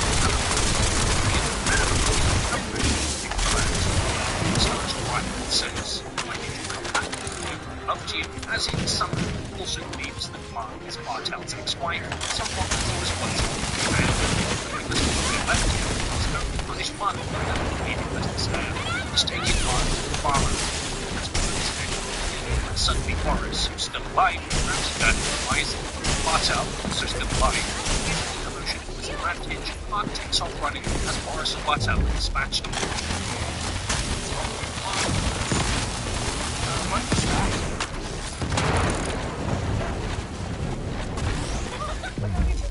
Yep, that's about my LLC.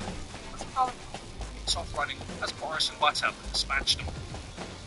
Mark takes off, sprinting into the woods, and ends up making it into the marshal field, where he's eventually caught up with by the old man, who somehow believes that he is glory. The old man who just commanded that Mark be horrifically violated. The man takes one bad step without looking, and accidentally falls into the swamp. He's reaching out his arm as he falls. Instead of continuing to run away, Mark just sits there and watches as the man being completely consumed by it. As this movie comes to an end, an elderly gentleman thinking that this isn't the first movie that I've covered where someone possibly tries to turn someone else into a woman so they can obviously only other YouTube channels can say that. So before this video comes to an end, I'd like to just give a big shout out and a massive thank you to all the YouTube members and patrons, people who every month continue to go out of their way to help support the channel. If you're interested in becoming a YouTube member or patron yourself, not only are you just genuinely pleased, you also get access to join the private Discord server where you can. Welcome back to Rewind Radio. Today we are diving into be able to join the private Discord server where you can connect with links and fun sets of videos. Starting off with this week's new YouTube signups, the movie Red, White and Blue, not to be mistaken with Red, White and Blue, also the movie Red, White and Blue, a hypnotic movie about Americanism which just so happens to star an Australian man. A movie that, much like the country of France, features zero predictable characters, yet the movie is entirely consists of terrible people and terrible actions. No, surprisingly, it isn't a movie about politics, it's a movie about HIV. It begins with a woman named visit bars and things, not because she believes Steve, she likes to head back around the men. This night, she happens to hit the jackpot and gets 3 for the price of 1 as she meets a group of guys from a band. And as soon as the next night comes around, he's right back out there to drink copious amounts, while all 3 of those men are still currently drinking out of her. This is obviously some sort of dating ritual for Erica, which more than likely has something to do with the mental state of the current time living situation. He's low on money, has no job, and is staying in a building including for the rest of the guests. A fact that is only getting worse as a big paying guest arrives, followed by Erica being followed by the landlady. It's time for her to move on because she is already in the money. The upsetting revelation, she's back to the apprentice. Nowhere to go, she decides to go to the park and have a little swim. She hasn't got long left in her, yet she's still choosing to spend her evenings roving around bars in search of partners, and it's extremely clear that she never it's almost as if she doesn't want to be doing these things that she's doing. It's the closest thing to a human being she can get. It's almost as if it's a self-imposed punishment for her. Her riding home one night, she actually distracted rats. She's been with, as a species trying to collect more real Pokemon cards. The new guest has moved in, is called Nate. He's the reason the landlady has decided to kick Erica out. Not sure why, this is an entirely separate room. Because of this, because of Erica's disposition in general, he hasn't exactly been too nice to the man. But not deterred by her demeanour and liking it when girls are a bit terrible, Nate sees something in Erica and is able to get her a job at the DIY store he works at, so she'll be able to stay there and afford rent. We must disperse our foes before they attack us. He likes Flint's pain. High-density RK energy signal detected. Approaching at high speed. The Oblivion Commander. We think it's Daya. Until she comes to the realization she really horrible to a person, she wants nothing in return from her. That's not something she's used to. With the other men she's ever wants something. The Nate, he's different. He seems to just genuinely be a friend to them. He's a nice guy like that. A nice guy who likes to kill animals. Abort operation. All units retreat to the transport. Don't give up. I still have mind spiral catalyst. And then they begin a friendship. He tells her he's a military taking veteran cover. who's honorably discharged, Daya always but now was he's been strong. offered a job by the Even as a CIA child. and would rather count wooden planks instead. Either way, he's now choosing to work at a hardware store instead of doing anything else other than that, as this movie is about as elegant as that time I ate ice cream. And I'm lactose intolerant. He knows Spencer's name. Descendants, take charge of the battle in place of Serena and Glade. When Daya has been subdued, you two have to administer the treatment. Until one day, Until that time, you have to keep going. She's adamant that she doesn't that. really need to peel that Let it much, be so so, Nate HQ. quickly follows the pair in there while wielding a hammer, as apparently that guy's got some loose nails that need seeing to. Because of this, their connection only gets stronger, and one night at the house they're staying at, Erica asks Nate if she can sleep next to him.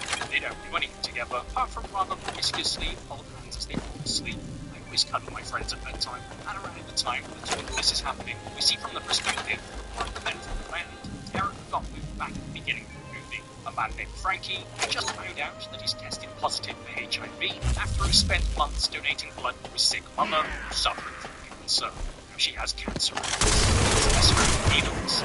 He's the only person who blue ice cream dragon that time. My favorite rice, also given a cancer patient. Tells his bad news. He'll test negative. Because Frankie really just is an unlucky guy, I guess. So they decide that they need to try and track her down.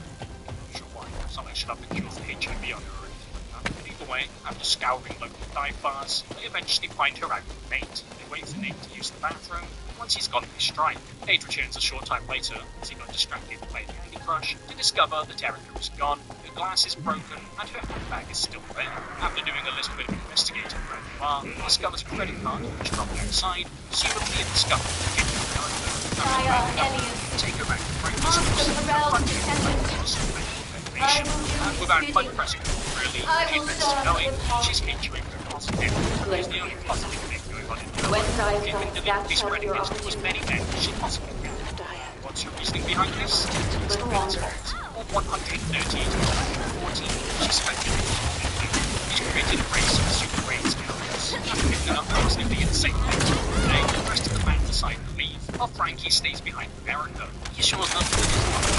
He knows how vehicles like that, likes to pay the big the content. He goes from being incredibly upset to being changing his tune when there's a female in the room, as he tells her once in life to hold her in his arms and tell her everything is going okay. After starting with B, he decides to go for 3B and starts coming on to her because Guess you can't do gates twice. The thing is, I'm still scared of the crazy person alone, thinking that the best chance of survival is just left. Oh my goodness gracious. Straight cheeks. Straight cheeks. Straight cheeks. Understandable, he's not exactly keen on the idea. Tries to get away from the weirdo, but he chases after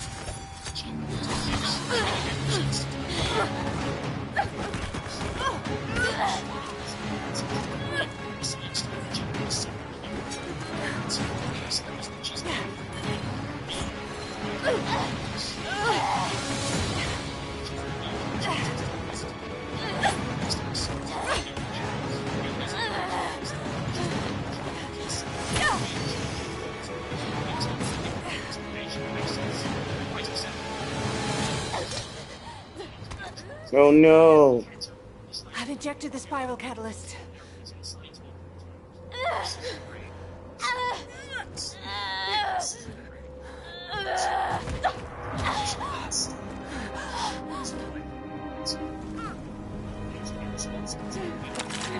Decides to make like a German.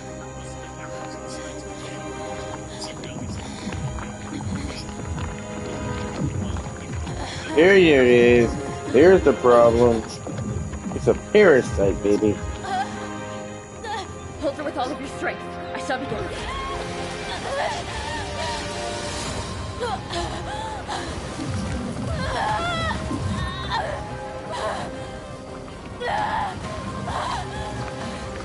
Be careful. Her heart rate is dropping. The cells are dying off too quickly.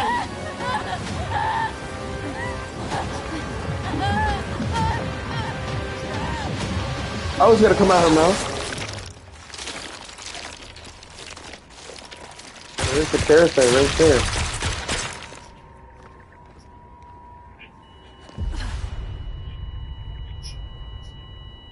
She did.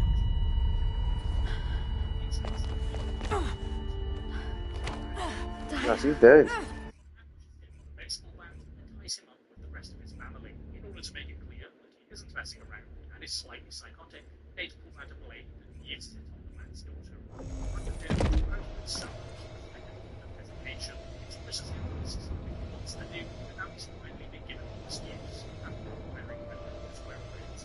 And tells Nate to Yo, Mateo, I'm just grinding, man. Just grinding First Descendants. Low key. Thanks for stopping by, though. Ready to be disposed of. Not very happy with her being a few pounds lighter now, he walks back to the house and asks I really want the cosmetics. Sadly, I can't get them. Daddy would join them in the afterlife. She tells Nate she wants to go with them. Before we then see You've Nate all done an walk incredible back to job. another bandmate. I've received reports on the operation from every... Who wants to go see Daya? He lets himself in through the back door. Are you a friend of surprises Daya? and restrains the man still before in proceeding to critical ask him condition, where the rest of Erica is. To make sure the man knows just how serious he is, Nate reveals that he used to be a military interrogator and that he loved his job very much.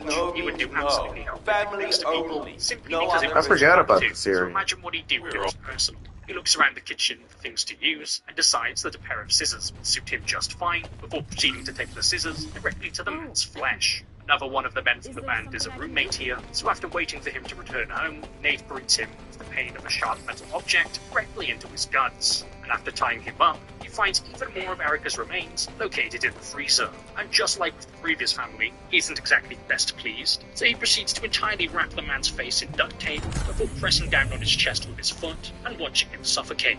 Once all of the others are dealt with, he's almost able to put Erica At the emergency room right now with Mom, she's having bad pain.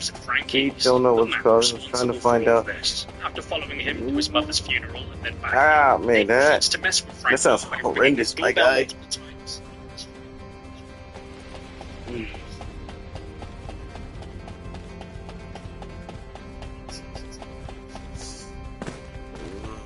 Yeah, that sounds rough. That sounds very rough.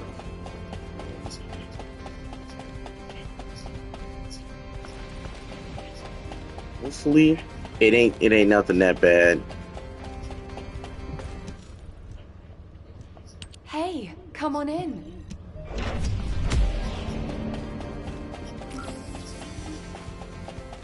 To make sure Frankie survives, he grabs grabs onto it from behind his neck and starts to pull it up over his head, entirely degloving the skin attached to his face. And yes, he's still alive. And once Snake's done, he leaves him looking like a ginger who forgot his sun cream. After his day full of fun activities, he calls up his CIA friend to thank him for the information before officially turning down the job offer and driving out into the desert. Out into the desert, where he proceeds to bury the remains of Erica and burn a picture of them together. Their wedding picture. Sorry, what? So before this video comes to an end, I'd like to just give a big shout out and a massive thank you to all of the YouTube members and patrons, people who every month continue to go out of their way to help support the channel. If you're interested in becoming a YouTube member or patron yourself, not only are you just generally being a great support, but you also get access to a few little perks, like being able to join the private Discord server, where you can then get links to all uncensored versions of videos. Starting off with this week's new YouTube sign-ups, a massive thank you to Smack, the last final girl on the left, Booga Booga, John Winkles, Chimera, Greeky, Infamous, Giga Neely, Sergio Hernandez, Jake Rank. Like most things created by Germans, today's movie is incredibly depressing. Germans are a lot of things, but don't ever let anyone tell you that they're inefficient, especially when that efficiency is geared towards making you feel not okay. As going into this movie, I had absolutely zero expectations, yet I somehow finished it feeling completely emotionally distraught, with an even bigger phobia of the German population than I had before I started it. Written and directed by Katrin Gebb, Nothing Bad Can Happen is a movie where something really bad happens. The best way to describe this movie, really, is that it's a movie about terrible people doing terrible things. Those people being German. What makes it even more horrific is the fact that it's actually based on true events. I can watch most depraved pieces of fiction conjured up by someone's neurologically damaged frontal cortex, and I'm never really all that bothered by it, due to the fact that it's always fake. Once you remove the veneer of it being a weird little movie that a weird little guy made because he's just a bit weird, it starts to become deeply upsetting on a personal level, with the knowledge that these actions aren't just made up for the screen. These are lives that people have lived, and actions that they've taken. Now, I love spreading this information online as much as the next guy. It's one of my hobbies, actually. But Lovato is synonymous with the learned desire. Inspired by the sun at high noon. And today we're going to be taking a look at a movie called We Need to Talk About Kevin. And yes, we do need to talk about Kevin, because he's played by Ezra Miller and doing inappropriate things to women again. Directed by Lynn Ramsey, most recently known for her adaptation of Die My Love, a movie which involves Jennifer Lawrence crawling around on the floor and being naked a bunch. But taking it back a few years, you could also adapt the 2003 confirm arrival at the operation zone. Proceed with caution. So this doesn't seem to fit the usual criteria. The beginning tomatoes. Speaking of tomatoes, RK receptor, confirming signs of life. This is reference to the fact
content anywhere in the world. You can access 40+ different Netflix, Amazon Prime, plus digital content from different countries or just in links. Cyber going to exploit small devices and operating systems, which potentially 7 devices at once.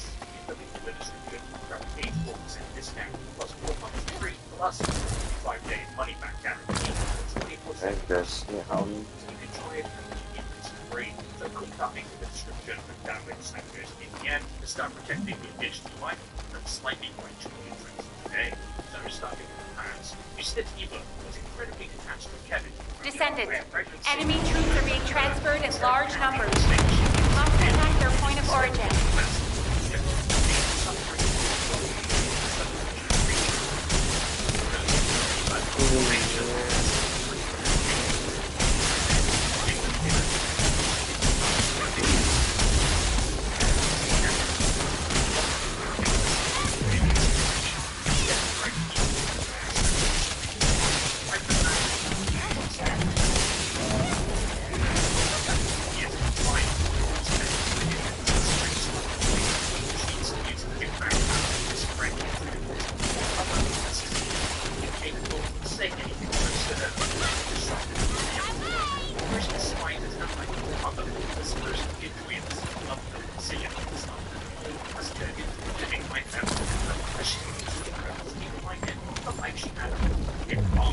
When she attempts to illusion the tiniest amount of herself and decorate her home office with maps, reminder of her wife, Kevin, seeing that it brings her joy, proceeds to completely cover the room with paint right after she's finished decorating it. This right here being a series of reoccurring events with the boy, making life for his mother as absolutely as miserable as possible while sucking out any sense of personality that she once had.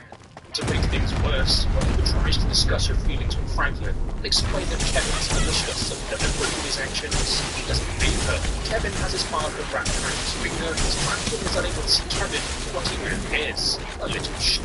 Much like the talking previously, Kevin was perfectly capable of doing it, and simply refused to, which is the exact same as his toilet training. He's perfectly capable of taking himself to the bathroom, but proceeds to repeatedly soil himself, so his mother has the unfortunate task of cleaning up after him. And to prove that it's simply done out of spite, he waits till his mother is done cleaning him before deliberately pushing another one out right in front of her to fill the room with the aroma of his arse. Not taking too kindly to the little kid shooting themselves, Eva proceeds to pick the boy up and break his arm. Fair enough. After committing GBH because she was mildly annoyed as a child, she looks over to Kevin and is shocked to see the facial expression on his face as he's holding his slightly noodle-shaped arm. He's not screaming and crying like any other kid would with a broken arm. He's smirking at her as he's managed to get a negative reaction out of her. A negative reaction is going to allow him to assert even more of his control over her as he proceeds to use the scar on his arm as a way to manipulate her to do what he wants. And because he's a sadistic, psychotic child, whatever he wants just so happens to be the opposite of whatever she wants. Thinking that it all went so well the first time, Eva and Franklin decide to have a second child to make their lives even more fun and interesting.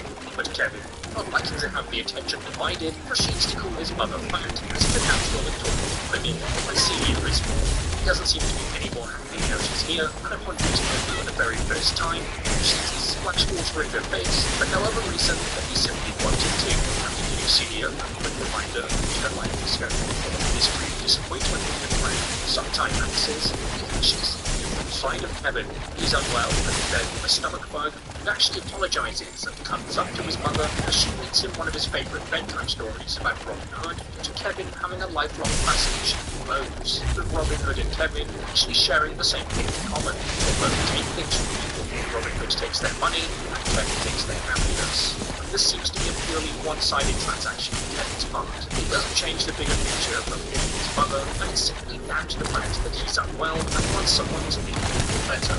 Once he is feeling better, he goes right back to his usual ways without one purpose, serving as a terrible reminder to the life she could have had. Kevin, if he was just a little bit normal, by the time he's a teenager, things haven't changed all that much, except that Kevin's nastiness and outright hate for his mother is way more subtle below the surface, as he's learned to spread his misery in a slightly less obvious way. But nonetheless, misery it still is. He's cold, dismissive, manipulated, and goes as far as to make direct eye contact with her when she walks in, dating, and making no effort to stop what he's doing. Despite all of the years of suffering with uncomfortable wax, Eva is still trying to bond with her son. No matter how hard he makes it for her, he has to give her up on the end and he takes him out to mini golf and then out to dinner before they can head off to do pretty well once the back of the house to go inside his mother. Kevin proceeds to start digging into a whole rotisserie chicken, making sure that his mother walks in on doing it. And while out at dinner, he throws any attempt that she's made to bond with him directly back into her face as he sits there with no food as she eats, and rejects any attempt from her to engage in pleasant conversation, instead engaging in rather unpleasant conversation, the conversation being unpleasant much like his personality, like continues the way that it always can scream with terror. One day, he sees his guinea pig missing, and he discovers that Kevin has pushed the creature to the garbage disposal chute, causing it to block the pipe since it's been torn to pieces, not only taking something away that his sister loves dearly, forcing his mother to put up the guts with his sink, but clean up the mess that he deliberately left behind for her. And it doesn't take long for Kevin to graduate from hurting little animals to now hurting little humans. As while Kevin is supposed to be watching Celia, he takes strain on her and uses it to permanently blind her in one eye. Something that Eva is fully aware that Kevin is solely responsible for, but as usual, Franklin is unable to see anything from her side as it relates to Kevin, as to him, he is nothing more than a boy, so instead, she's to blame his own wife for leaving the dangerous Kevin back. Because of the constant threat of the gaslighting from her own son, it proves to be too much for the once happy couple, and the pair agree that it's best if they start the process of getting a divorce. A conversation that Kevin happens to overhear, and making it rather apparent that he's not very happy at all, despite him being the reason that no one is happy at all. You know what they say? Boys will be boys, and this boy happens to be a psychopath. Open a time checking account. It's by you for $200. But why not? Open a time checking account. It must buy you up to Boys will be boys, and this boy happens to be a psychopath. Speaking of psychopaths, Kevin will be successful at like obviously tells his parents that he's going to sell them at school for profit. Now back in the present day, Operation people living on their own. Awaiting transfer to transport position. Previously Well living done, in Descendants. Lucille's break in her usual misery, as she's feeling this rather strange and unusual emotion known as happiness. She's just been given a job at a travel agency where she's tasked with filing things away and making photocopies of things. A far cry from being able to go to Tomatoland and write about it for a living, but a job nonetheless. But not everyone is too happy about her employment prospects as she walks out of the office with a smile on her face, to almost be immediately slapped in said face by a random woman who tells her to rot in hell. Being confronted by an average happiness denier, Eva is painfully aware that she's despised by almost everybody who knows her, as we then see her hiding in the grocery store after spotting the terrifying sight of a woman, followed by her proceeding to pay for a full carton of completely broken eggs, just so she can get out of the store fast after being spotted by someone, a decision that results in her having rather crunchy scrambled eggs for dinner. Despite being forced to pull pieces of broken eggshells out of her teeth for several days, she seems to be integrating well into work, despite still getting the occasional dirty look from people. It even gets to the point where one of her co-workers named Colin seems to take a special interest in her. After spending time with her at work and helping her to learn things at her new job, at the office Christmas party, he asks if he can dance with her, which she politely but respectfully declines, causing him to retaliate by calling her stuck up and saying that nobody is going to want her after what happened. And what is it that happened? Well, using those bike locks that Kevin was supposedly going to be selling at school, Kevin did end up taking them to school, where he proceeded to lock down multiple exits in the building for assembling an incredibly powerful bow that he was gifted by his parents one Christmas. Once he's got the students and the teachers all locked inside, he begins to fire indiscriminately, hitting as many people as he possibly can. After Kevin commits medieval terrorism, Eva hears that the incident has taken place at his school and arrives there along with many of the victims' parents to see that the fire brigade are cutting off one of Kevin's bike locks. In this moment, her world starts to crumble as she's faced with the facts of what her psychotic son has done. Facts that she won't be able to deny, because as soon as the police make entry to the building, Kevin casually and calmly makes his way out to surrender to them. He stares at his mother and smiles as he's placed in handcuffs and dragged away. As like most of the things he does in life, he's done this to spite his mother. And as her son is being taken away in police custody, the bodies are then wheeled out of the building, all with multiple arrows protruding from them, as the parents scream in horror upon seeing their children like that. After returning home, eager to tell Franklin that he'll never guess what Kevin got up to today at school, she finds the place eerily quiet. She makes her way into the back garden to find both her husband and daughter Celia lying dead on the ground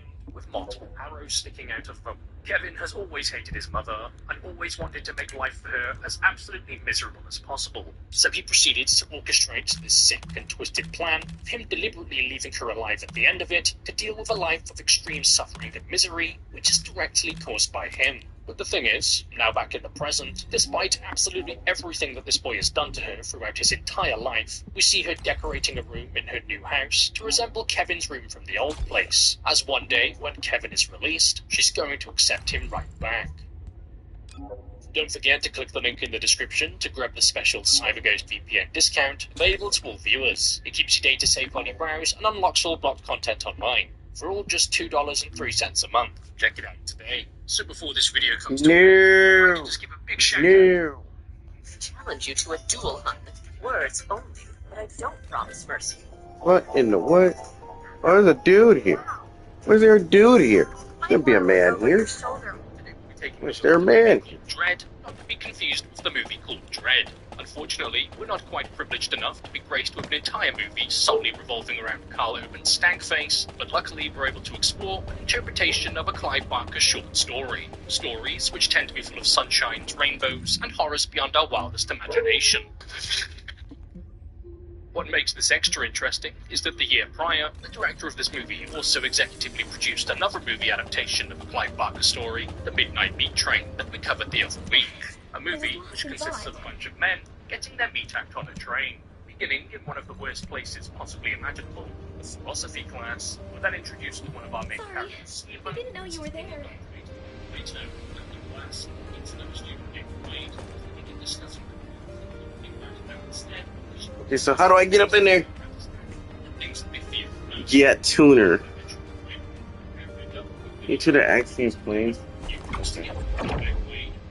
Oh, okay. Okay. Driving accident, not being skilled enough. After having a nice conversation, reminiscing about how Steve's brother became red-faced and so great, Ray heads out, engaged in the fun. In last time, down in the digital prescription pills, we're getting pretty hard. He seems to do this with the even having an donation to support someone to be with his child. Get involved in watching a movie to be having his parents spend minutes. Moving straight towards him to get him confused. Is it? Skull before being tormented by the man as he tells him that his parents are dripping from the end of his house. You made it. You. Contents of his parents' craniums. The man then suddenly turns into a pitbull. Wait, what? I found it. I unlocked it. Let's go. Yeah, she left me. Damn, she left me. Damn. This has led him to an obsession into being within. Nothing by looking at a naked person. Control of his brain without Stephen walks into Wayne's basement to find him painting a new model, and after proceeding to look It looks so lame. She's a slowly who seems to be completely impressed right in front of him, into the shower. It's cool. Teenage boys expose themselves to their buddies all the time. It's just part of growing up. His mom's still wet. Wayne's then proposition to Stephen the idea of conducting a fear study. He wants to create a survey of people's fears or documenting it all on camera. Something. Large clusters of breach creatures have been detected within the unstable dimension zone. Search and destroy.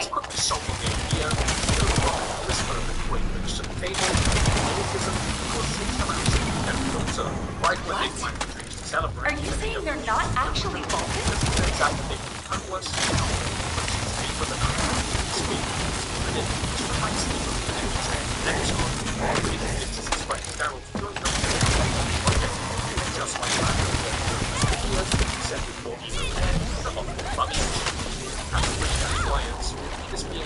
actually take over social media and thus people being able to notice things in the real world, quite quickly start accumulating the volunteers who talk about their deepest, darkest fears. Apart from rather tame things, ranging from spiders and heights, but also some really boring Legion Special Assault Ship detected in the airspace. Descendants, engage the assault ship. Unfiltered emotion that doesn't Okay. We all says don't use it for Vulgus.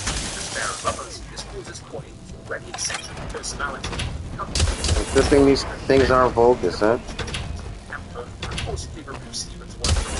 Stomps on it, usually Jones, Steven knows what time is. The pair are about to break out this fight. Descendants, this is surprising, and not in a positive way, of course. It may be hard to believe, but the body tissue of the Vulgus you are currently engaged with contains colossi DNA. The situation is more critical than we thought. If the Vulgus have created a new species, we need to gather as much data as possible to develop effective countermeasures. But due to her father suffering from the fact that she has been wrong in the middle of the night, Esther was taking her form, and Stephen was visibly disturbed his hearing until shouting Jesus he is completely enamored by giving out the worst possible memories, almost as if his weakness is walking from him and watching her live in clutch the light, but after talking about her dad's heavenly seeing ways attempts to turn it onto him by asking him what his biggest fear is, which is apparently being asked this very question, as he then proceeds to turn the camera but what this does, apart from is trigger something in him, and not like what we expected to show the website really shut down the age. He proceeds to go to his back to education as he no longer HQ. We're classifying the Vulgus currently in Axiom under a new category. Designation is the Legion of Breach. We are detecting mixed Vulgus and Colossi signals. The exact size of the force is difficult to determine. We advise all Descendants to engage at their discretion. Tactic transport en route to Descendants position. Close air support available. Danger close. I repeat, danger close. It's the bagging, but not in the wings. Since the killer with his childhood, I'm detecting biosignals of powerful enemies. They appear to be different from the usual Legion of Breach units. But it is actually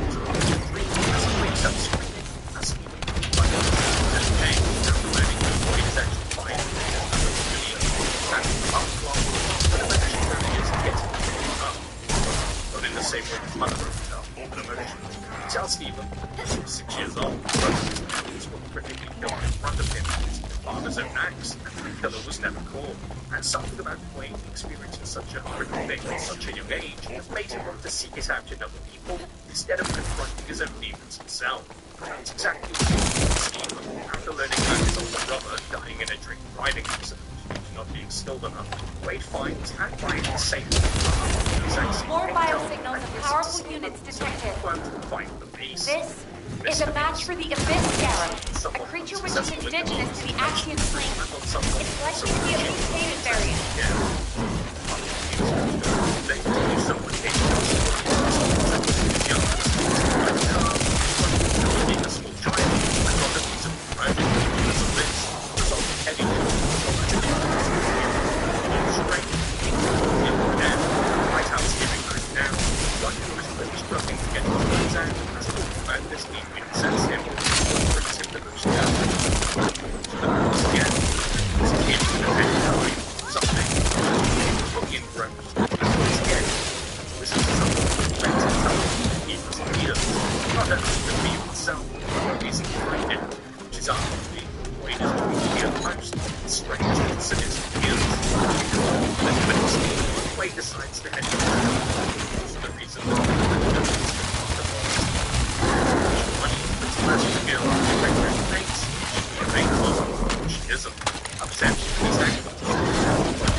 years, some sort of elaborate human plan gets him alone in a room where she wishes to impress in front of him and attempt to sleep with him, using her sex magic tricks, tells him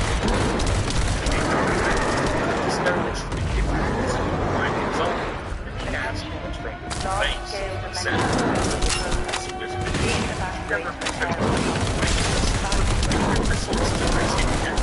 tells her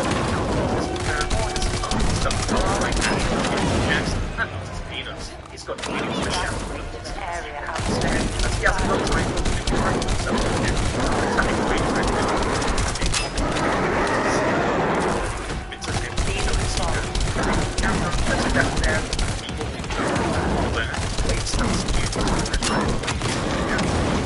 I tell you that she's beautiful. The result is that the dance together, eventually helpless. We have been to four places Descendants, I received the materials you sent. It's clear that the dimensional balance has been compromised since the Ironheart was used. As their feelings towards each other start to become known, as they finally kiss. I need you to The way to see investigate someone's other insides and the other pair make out Do together. you see those giant circular structures? They're called Colossus-guided capture zones. If a dimensional breach were to occur, these constructions would be the only remaining defense against any colossi on the Axiom planes. I need you to go and survey these Colossus-guided capture zones. The house is afraid of evil Megan Laura. She was entirely reliant on her mother, who she loved and simultaneously hated due to the control she had over her life. But eventually, her mother would die of a heart attack. It wouldn't be until 3 weeks later someone would eventually discover her body, and the neighbors noticed a foul smell. Which is completely made up, as for some reason, Wade mounted a rage and assault this random woman, and yet it's alive to him. In his infinite wisdom, the healthy state of mind doesn't see the wrong in what he's just done. Officially blaming him on forging his within his rights and physically attack her, and being told by Stephen and Cheryl. He then reveals to them that the study was never just about some small project. As for him, it was far more than that. Having the reaction of an angry toddler that was the body of a fully grown man, he then proceeds to destroy the video camera before taking a baseball bat to show the computer containing footage. This slight overreaction is accounted to be Stephen punches him in the face for having a stupidly punchable face. The next day, Stephen arrives at the college. As expected, many of the outer walls have suffered severe damage, and the decoy pulses are non-operational. Hold on. The signal is... Descendant, you need to get out of there, quickly. A void storm is rapidly approaching. Valby, do you copy? Fall back, both of you.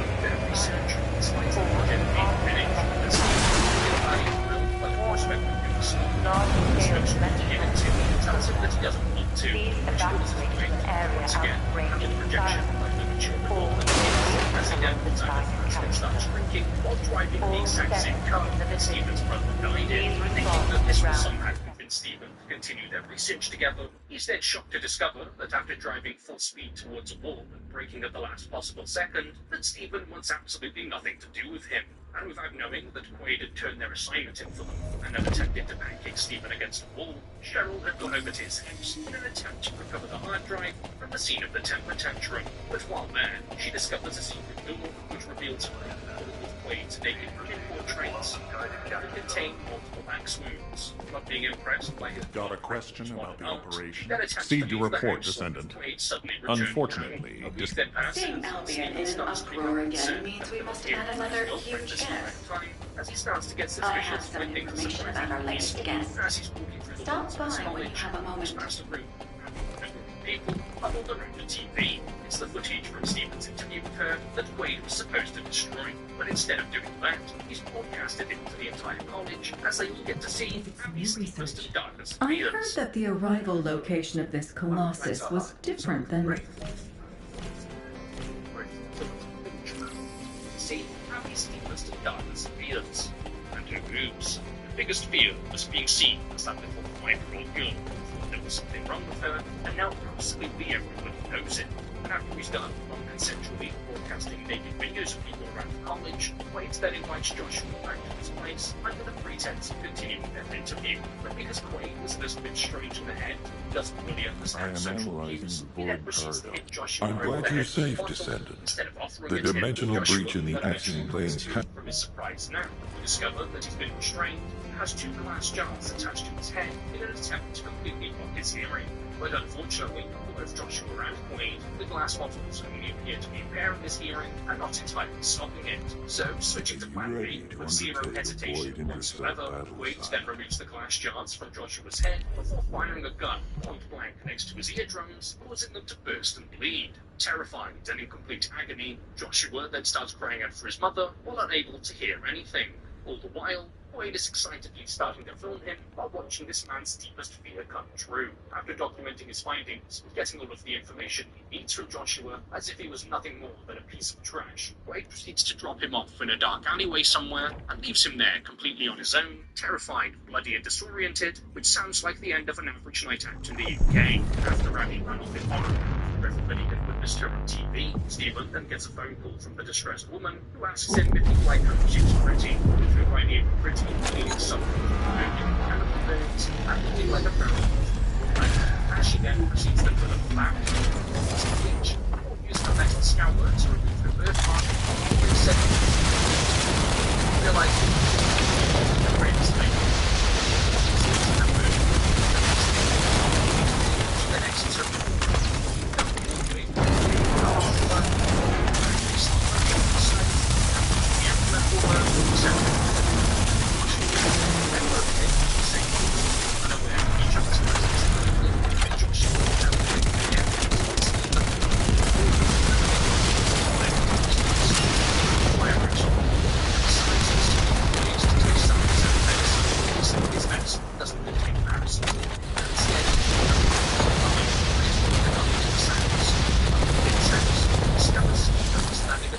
Stairs holding flags. Looking at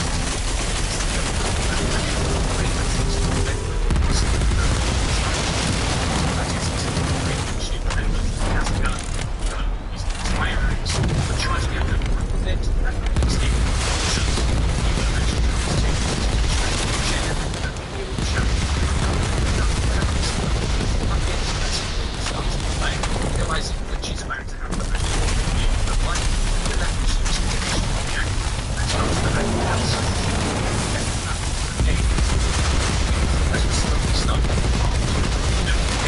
actually Cheryl started to hallucinate.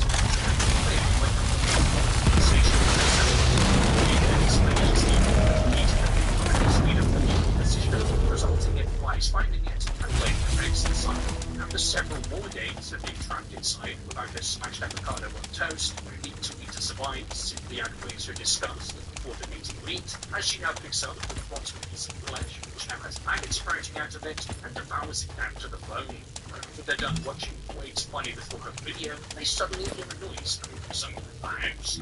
Wade goes to investigate, while Stephen manages to free himself, and after retrieving a knife from the kitchen, is almost able to sneak up behind Quaid with it, when suddenly a dumb, deaf, and blind Joshua, except without the dumb and blind part, comes running towards them with an axe and plants it straight into Stephen's chest. Joshua starts cry-laughing in a delirious state, when suddenly, Quaid, who only sees the man who killed his parents, aims and fires at him. While Stephen is rapidly bleeding out and dying on the floor, Quaid then proceeds to tower over his body, looking directly in the eyes as his last bit of life leaves his body. Once he's sure that Stephen is well and truly no longer Stephen anymore, he then drags his body down into the basement before opening a locked door to reveal Cheryl inside, where he then dumps the body of her boyfriend before locking her in with her latest meal.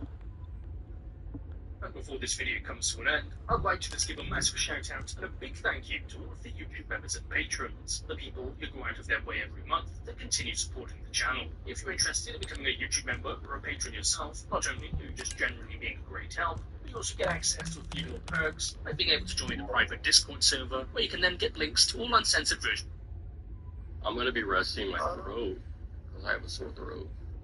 Yeah, I'm gonna like get off it a little bit. Then once Calbert's done, we get on Cold War. Alright. Jesus isn't getting on Cold War. That was just gonna be a thing. That was a 23-minute stream. Oh yeah, 24. Content! What? I don't upload, so I just stream. That stream is like one upload. It's a link of like one upload. One upload every.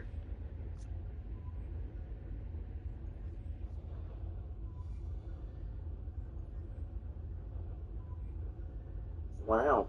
Cool, I guess.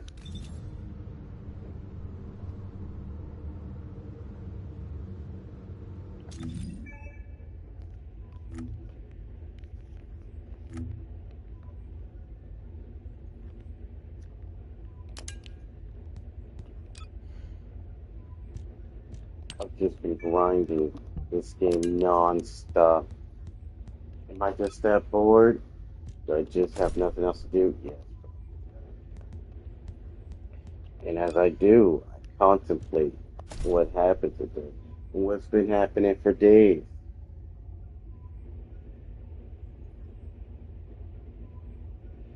It's insane.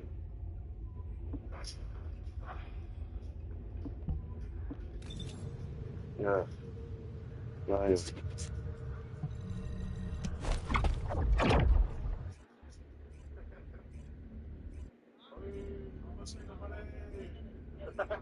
Okay, that's a loser. That's a dope. I'm a loser.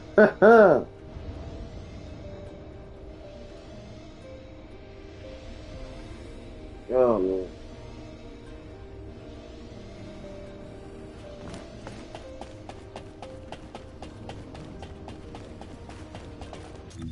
Okay, so what I need to do is collect. What are you? Oh, hey Perk. I got the notification late, but I seen that you were live. But I see you had already ended, so I couldn't glaze you at all. Sorry about that. I've just been grinding this ever since I got off of work. I'm just pondering about stuff. Also, I got a ride now, so yay. Whoa. Oh, so I need glaze me now. Alright, I'll glaze you. No, not really. Like, I just recovered from, well, I believe I'm still a little sick. But besides that, it's hot. Then I'm thinking about all the stuff that always happens at work because it's horrible. It's just a fact of the matter. It's I'm just used to working there. Like, it's a good job.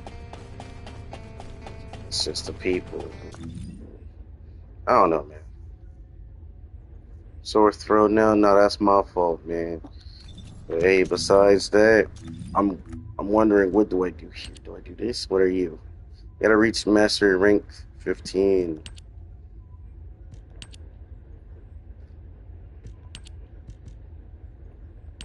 I guess so. I mean, I'm getting paid $12 an hour, so I'm not really getting paid to, you know, to go above and beyond. But that's a whole different topic. It's the people. The people are so shitty. They're so wishy-washy. They're so fake. And today they came over to assist me, and I didn't even need the help. First and foremost. Secondly, why? Because they never did it before. Even when they had a lot of people in, no one came over to assist me.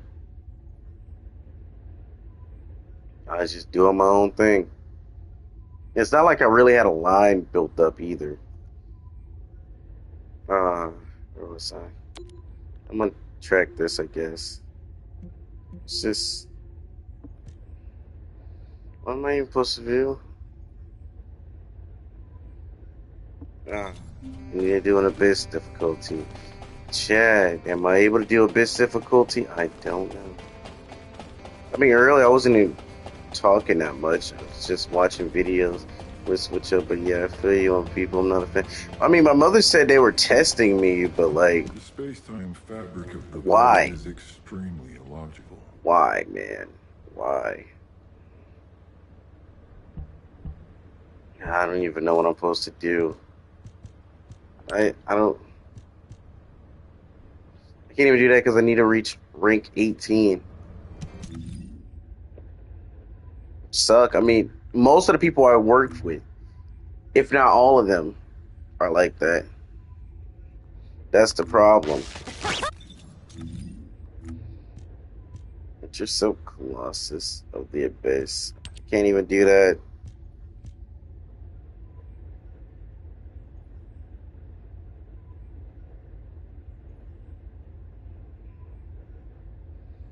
Void Vessel. What the fuck is a Void Vessel? Oh. Huh.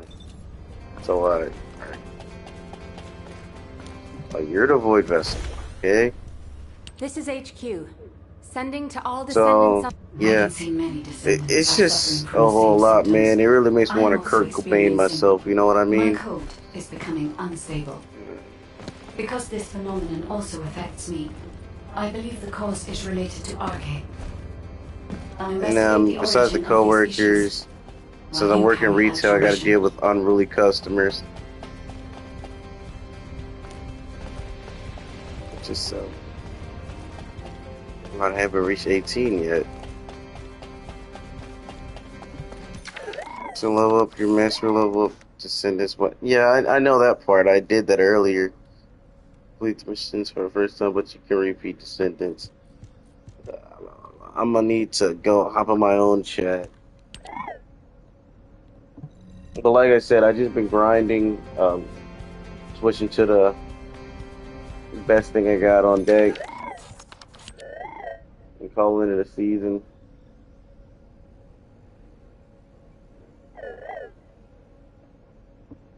That is true. That is true. Because like I feel like I could be here where I am right now for a very long time.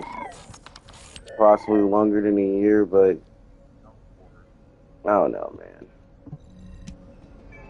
If I could find a place closer to it, that'd be nice. Yeah, I know. Never Kurt Cobain yourself. It's just the feelings. It's not something I actually do. Maybe.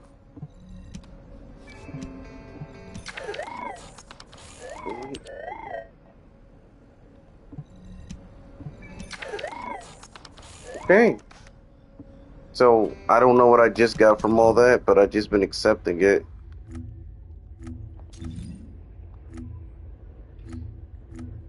Quest. Yeah, I still gotta do that. So, I was wondering, can you taxi people in this game as well or not? Because I know you can do it in Warframe. Once they changed it. What do you want? Go on, I'm waiting.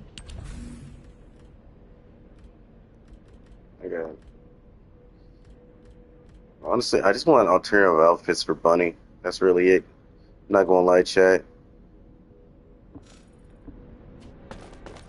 Let's see. Because I know in Destiny you can also do that.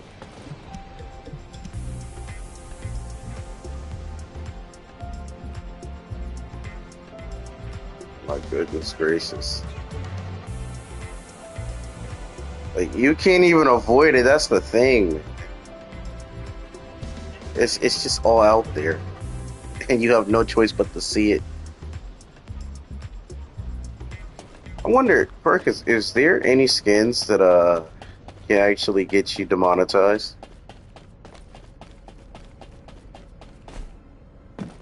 If you ever need help with builds or stuff, go then check out Moxie. His name are really good. Hold on. Go then check out Moxie. Have you completed preparations? No, Descendants weapons complete missions for the first time, but you can repeat Descendants guns. Also, you have to blah blah blah blah blah. Or if you ever need that, name a really good YouTuber. Okay, got you, boss. I did unlock hard mode as well.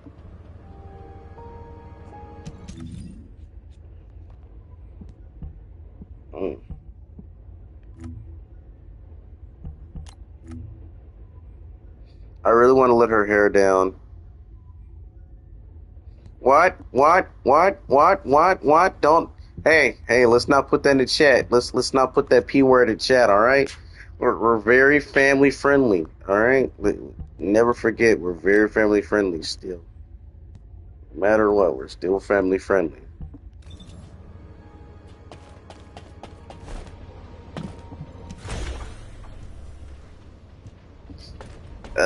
And then I need to get health insurance, dental insurance, and then wait for it to kick in. There you go. Much better, Perky. Much better.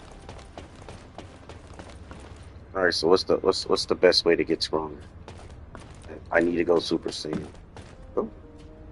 Something that isn't completely. Hold on. You know what? It works. Even though, honestly, the outfit is interesting, but it leaves something to be desired. You know, it's lacking, especially since it's supposed to be armor. She's supposed to be angelic. You know, it's interesting, but it's not. It's not good. I'm sorry for doing this well. After someone actually responds in chat, you know, I just flip my switch, I guess. Not as well, I guess you could say that, but not necessarily. Just more than just a song. Whatever they got going on. Dun, dun, dun, dun. Perky, you are busy. You are on Modern Warfare. You are on the COD. You are CODing it right. You are CODing it. So I wonder, can I do that? Oh, I can do it. I can do the Hangman. Let's go.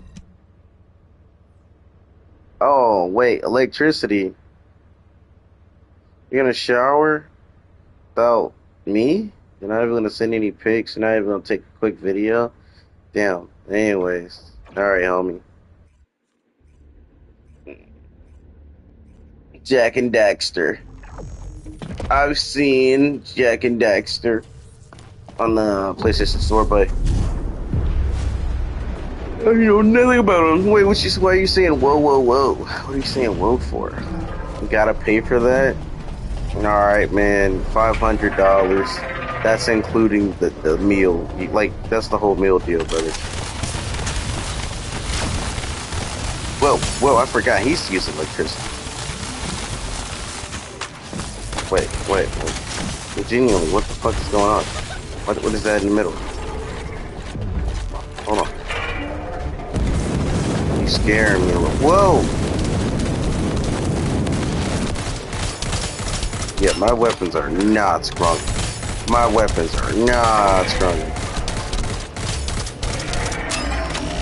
gonna try and take care. No promises, I say to everybody. Brother, what?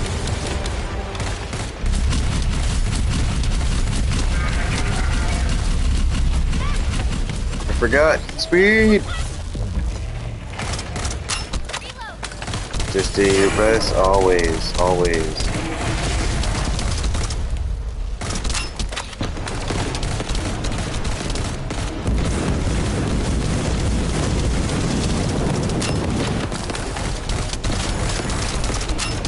There's a whole lot going on. Oh! My gun is too weak. Wait, what's going on?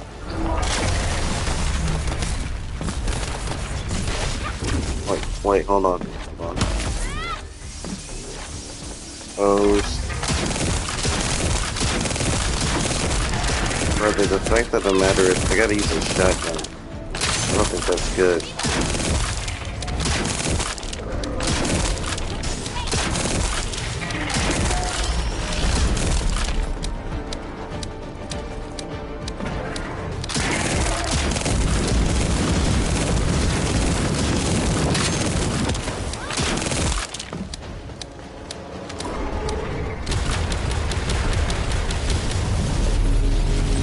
Wait, what?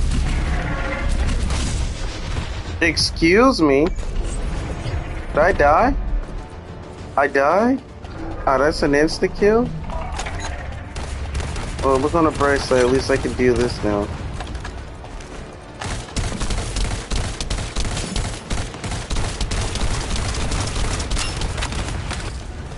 Burn. He's dead. That's it, right? That's it. That's it. That's it. That's it. Let's go. Only died one time.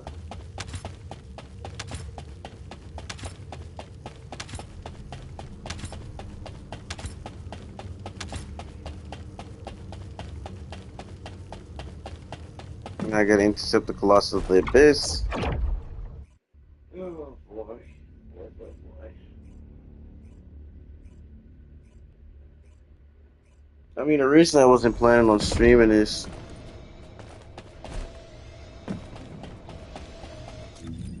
Oh yeah, I forgot tomorrow's Easter. I should have got me some fake bunny ears, but I didn't. I didn't.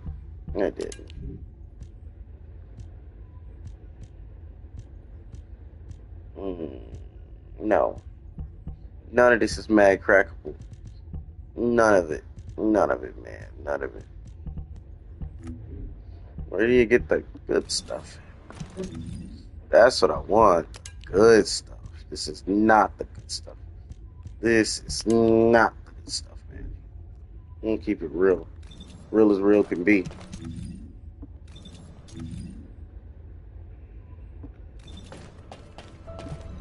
Can I do it? I still can't do it.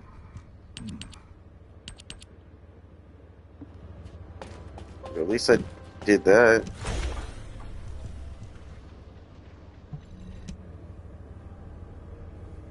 Alright, now I'm entering. Okay. Yeah, my son isn't doing too good. I have to keep my son.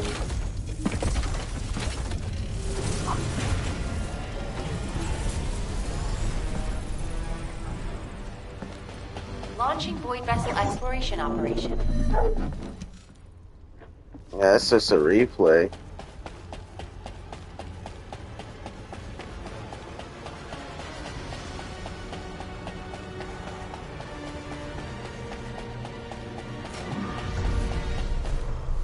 Yo, now this sounds like that OST sound like it came from Star Wars, straight from Star Wars.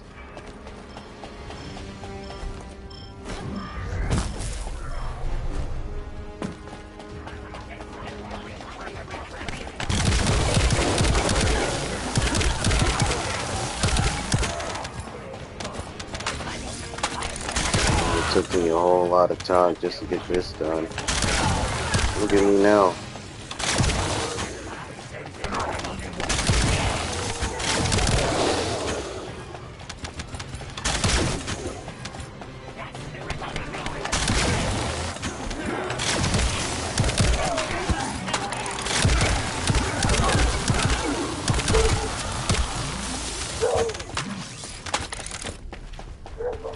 And if you gotta go that way, that means you go the opposite way. Never mind.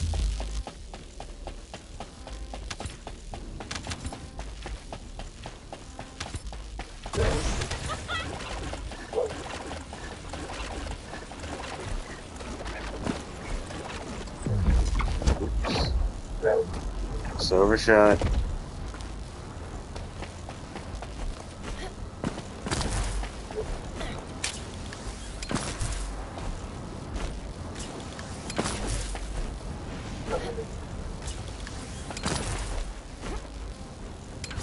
Shit.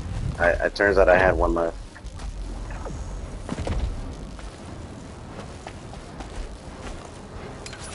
No. Okay, there we go. The clutch of the century. And that's what that was.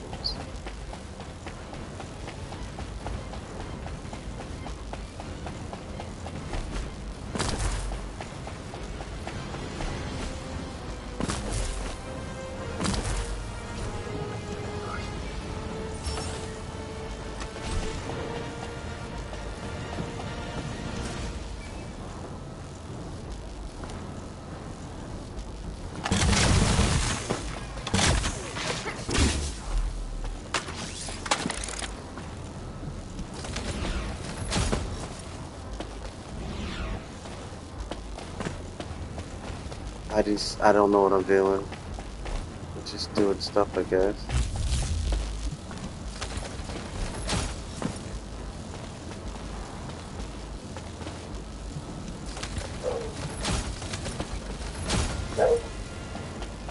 No, Smokey. You know he wants to get up in there with me, but I can't. Can't let him.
Right, that comes afterward.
Alright.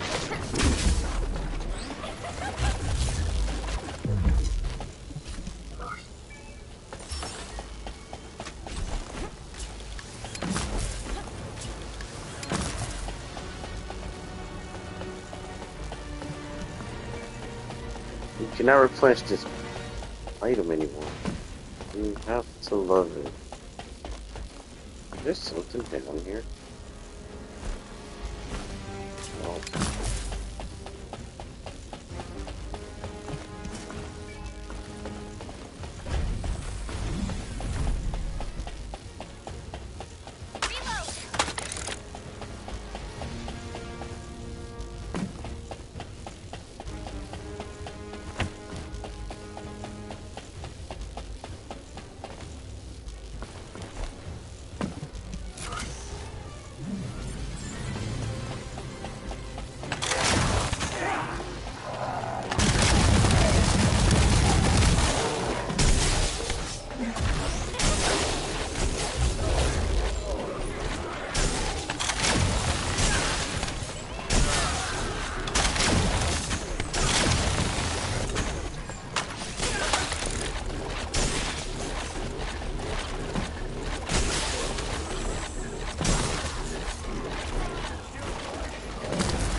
Have you completed preparations?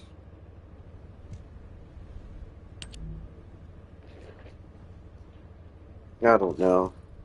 I don't know. I know. I know. I know. I don't know.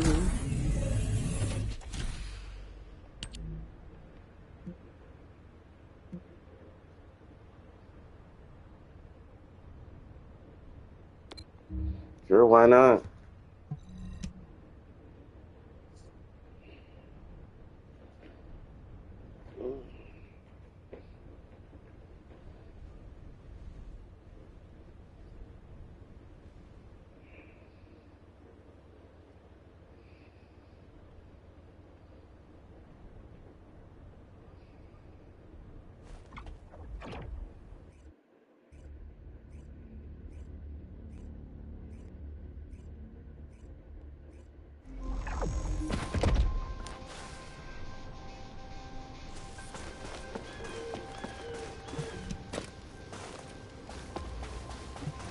Anything, of course, it's nothing. It's not mail.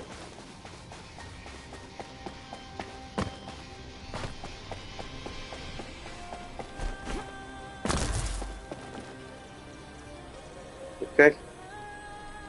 I gotta eliminate some things. Let's do it.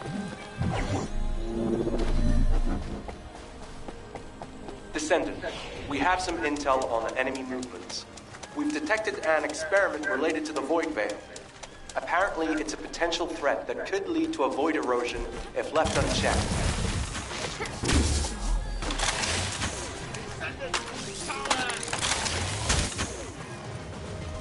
What the hell?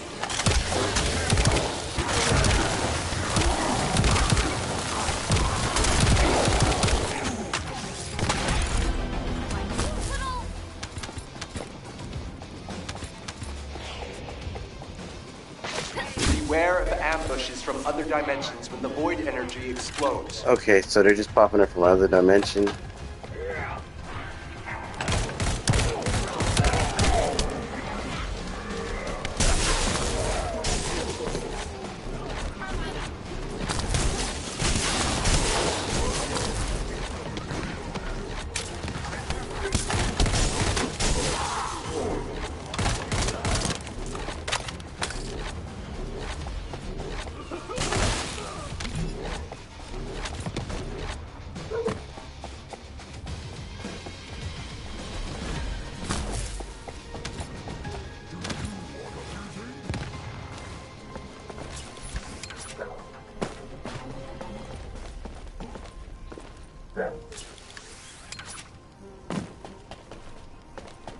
Where the ops?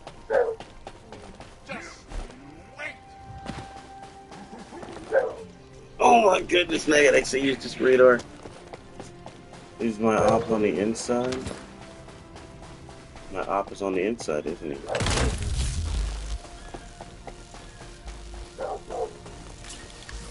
Look where my op is.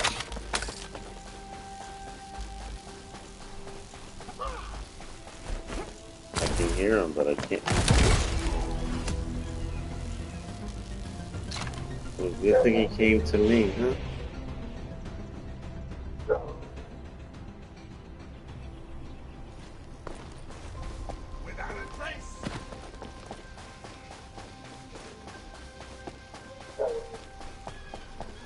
I gotta run.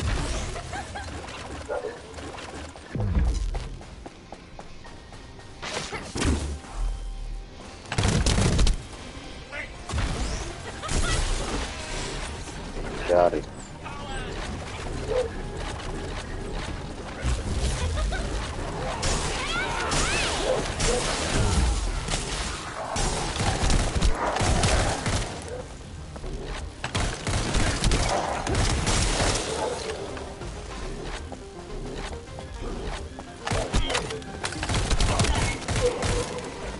Thought that was the one I needed to fight. Thought that was the big one. Are you it?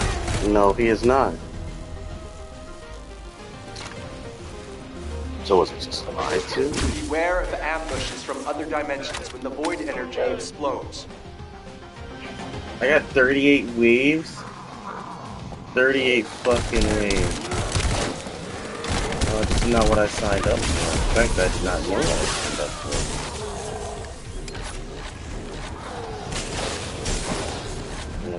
That's in my fault. I hope this gives out a lot of stuff because this is the thing.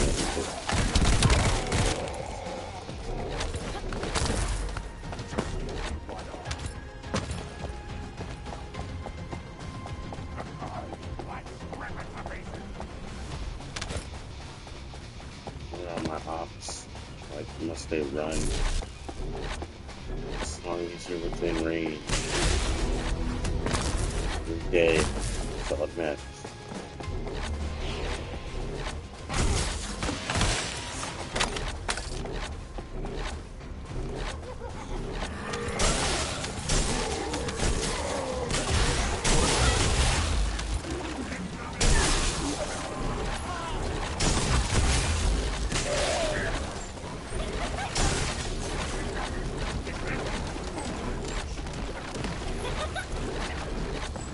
Nothing.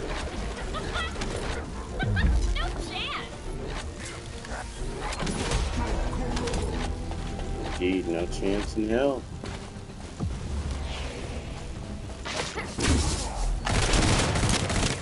I think I killed him this time.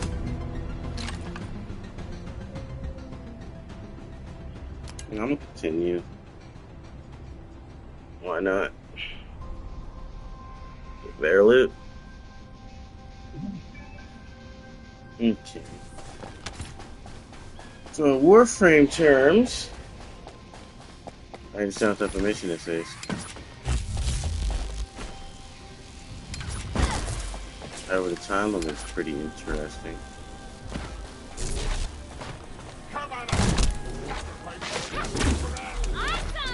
Bitch, no, no, I am. You need to locate the Vulgus enveloped in void energy and eliminate it.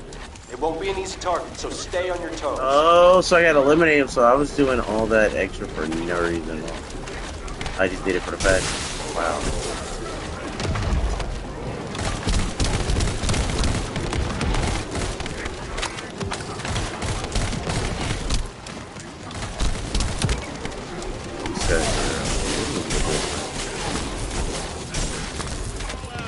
Barely dropping anything.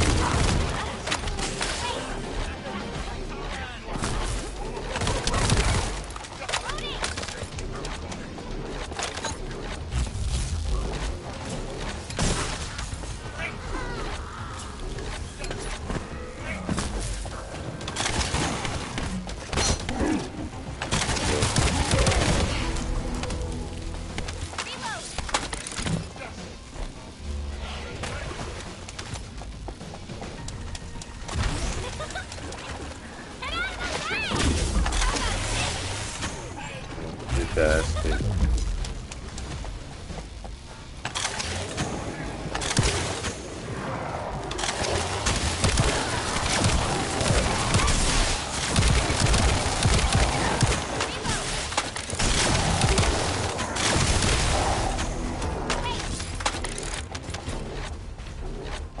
Beware of ambushes from other dimensions when the void energy explodes.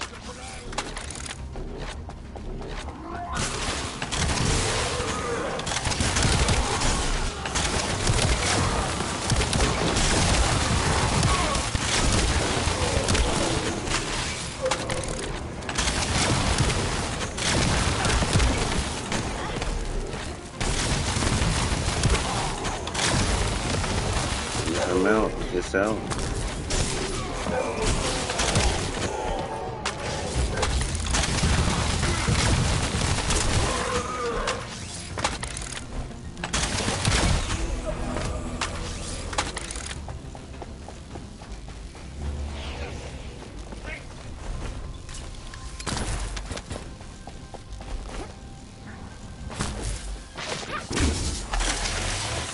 Yeah.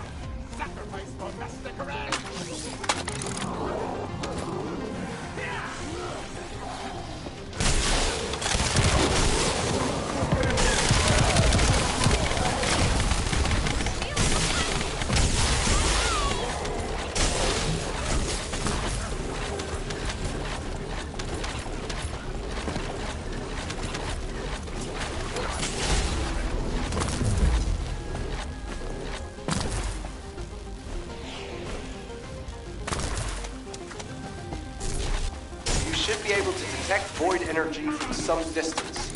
It disrupts the entire dimension.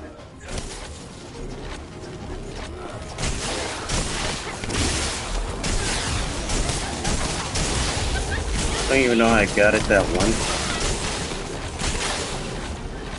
Each of those isn't a regular gun.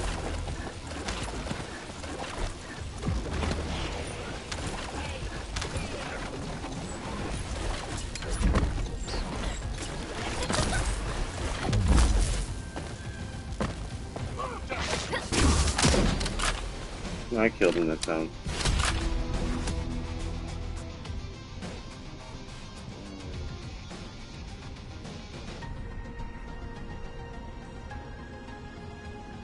That's just chance.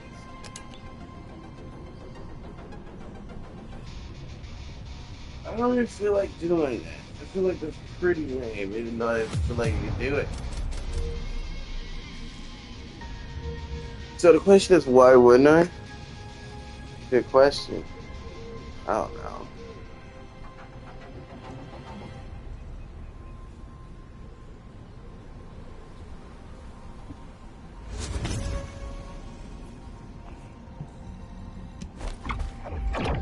I don't know.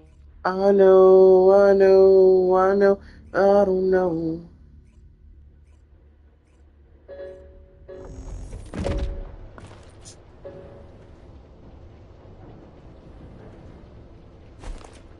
The mosquito, my libido, yeah. Why? I guess I could do that even though it's 2 heals. Alright, chat. Just put the first Descendant in the bag, bro. Oh shit, we got shaken in chat. I mean, that was the plan, but I've just been grinding. I'm not even gonna lie, B. Just trying to get my level high, you know, so I can do this right here.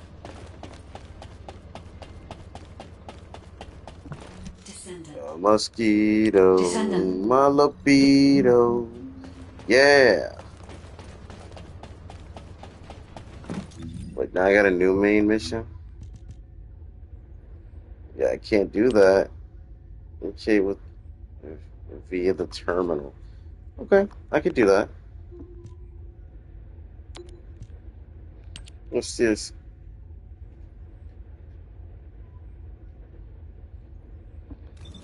Interesting.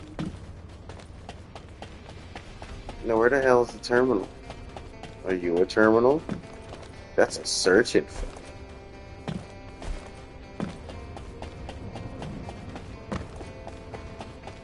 Are you a terminal? You're a terminal. You're not the terminal I'm looking for. Are you a terminal? Terminal. You are not the terminal I'm looking for. Might be cooked. I might be chopped cheese. Alright, so where's the terminal? Terminal. Where's the terminal? Okay, so is this it? Okay, so I'm just trying to figure out. I guess this one. I have examined the conversation with the... Do you have a minute?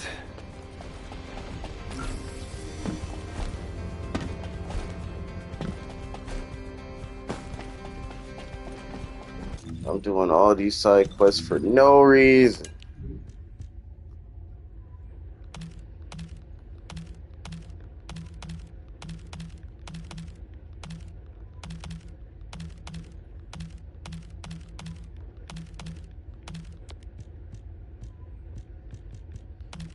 No, I don't have a gun. No, I don't have a gun.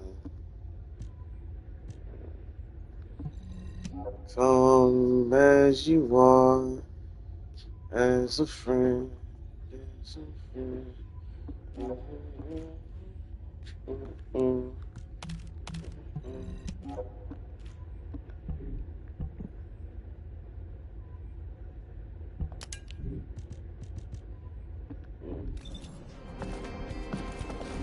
What's going on? I've read and reread the records from the Bastion of Eternity. Descendant. Did Well not. done. Since Wait, the does operation that is voice? finished, I don't feel can we like it. talk for a second? It was fitting as they thought it was for him.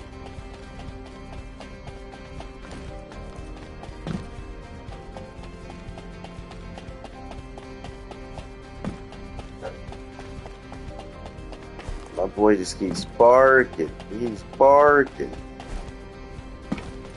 The Magisters are probably Ah, humanity's he's real so sad. Yes. No, I don't have a smoky. No, I don't have a smoky. No wire. We got the executor. Award. And that's what I'm talking about. But it's me. This is so much better compared to this gun right here, man. I'm not even gonna lie. We're gonna switch that out. We're gonna see how that works. I know I can create my own build, but at the moment I don't feel like doing anything besides grinding.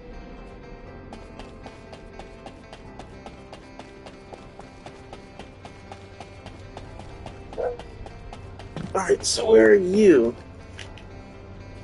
Okay, I forgot. No, the Hound members. That's the black chick and that's the white guy.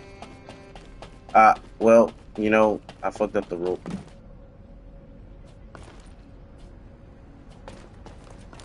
Sorry about that. But yeah, I reversed the rules. This is Cloak and Dagger.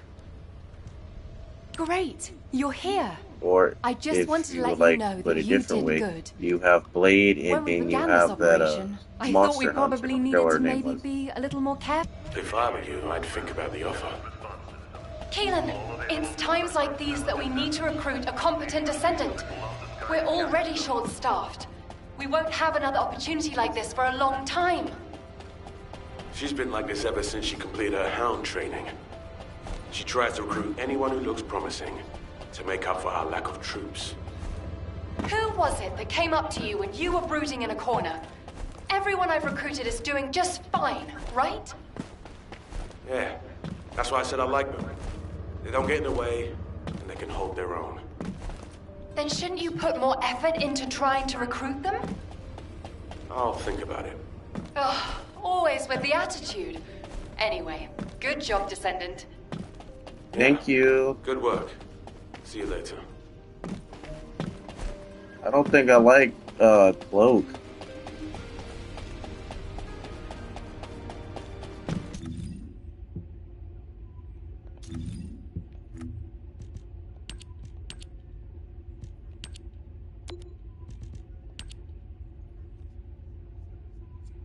Divine Punishment.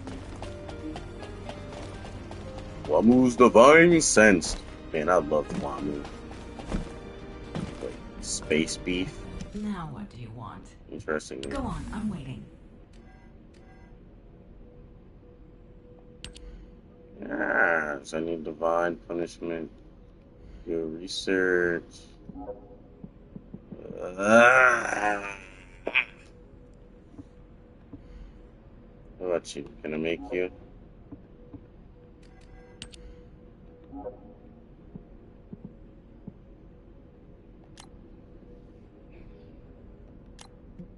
Sure.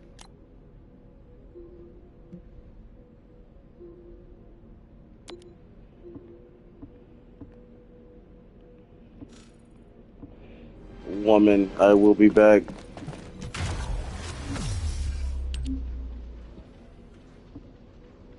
Woman, I don't even know what I'm supposed to do. You know what? Right now, I'm just tired. I just wanted to play. I don't think I am competent enough at the moment to do anything else but that. So, with that being said, ladies and gentlemen, boys and girls of all generations. No. What are you?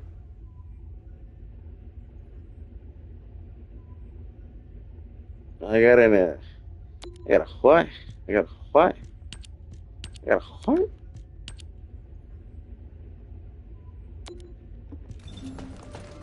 Okay. If you need something for battle, you won't Okay. find anyone better.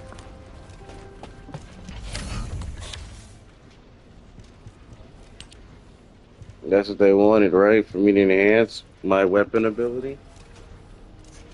Yeah, on any ultimate weapon at the workbench.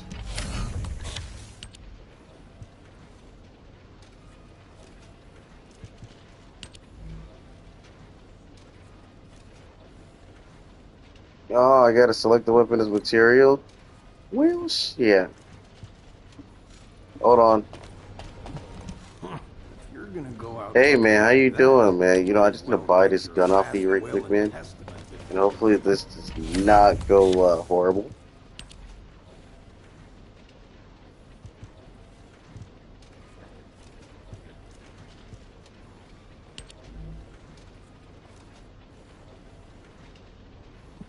Oh, wow. What about you? I got two? Oh, word, I got two. Let's go. Growing possibility. Oh, I just got a trophy for that. Oh, I can switch between Typhoon and Storm mode.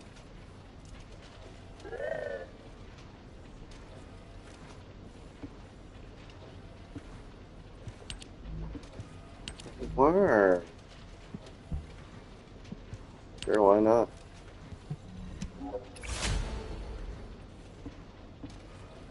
If only I can level it. If only, if only.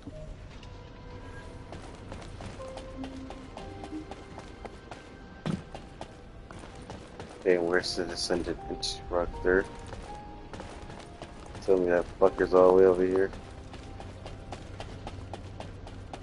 Oh, it wouldn't even let me use my robot. Ah.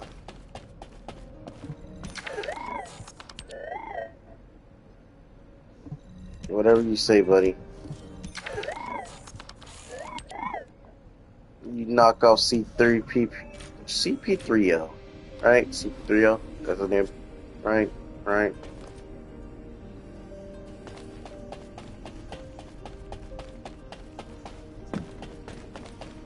Oh my god, they want me to do something on hard? Oh my god. What's this?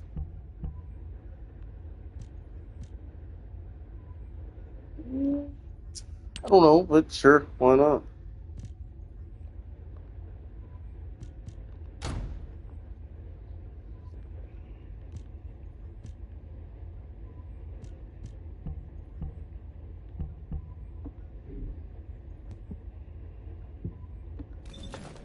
Alright, chat, so it seems that I don't have a gun.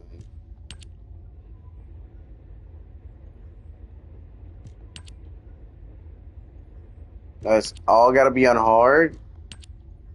No, I'm hard. Low key. I don't feel like doing all that. Alright, so I gotta go to you. Where are you? Where are you, little shit? Oh, that thought I was bringing the little shit out. I guess I was not bringing that little shit out. Whoa. That is not what I wanted.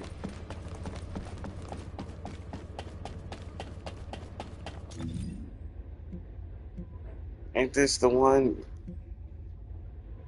Yeah, I guess I do gotta go here, huh? For some reason. Some crazy purpose. I don't know. I'm gonna end it all. Never mind. Alright. You know what? I think I'm gonna go. Yeah. I'm gonna end the stream right here and contemplate some things, because cheeks, they look nice, but you know, life is hard right now, and I'm not harder. Goodbye, everybody.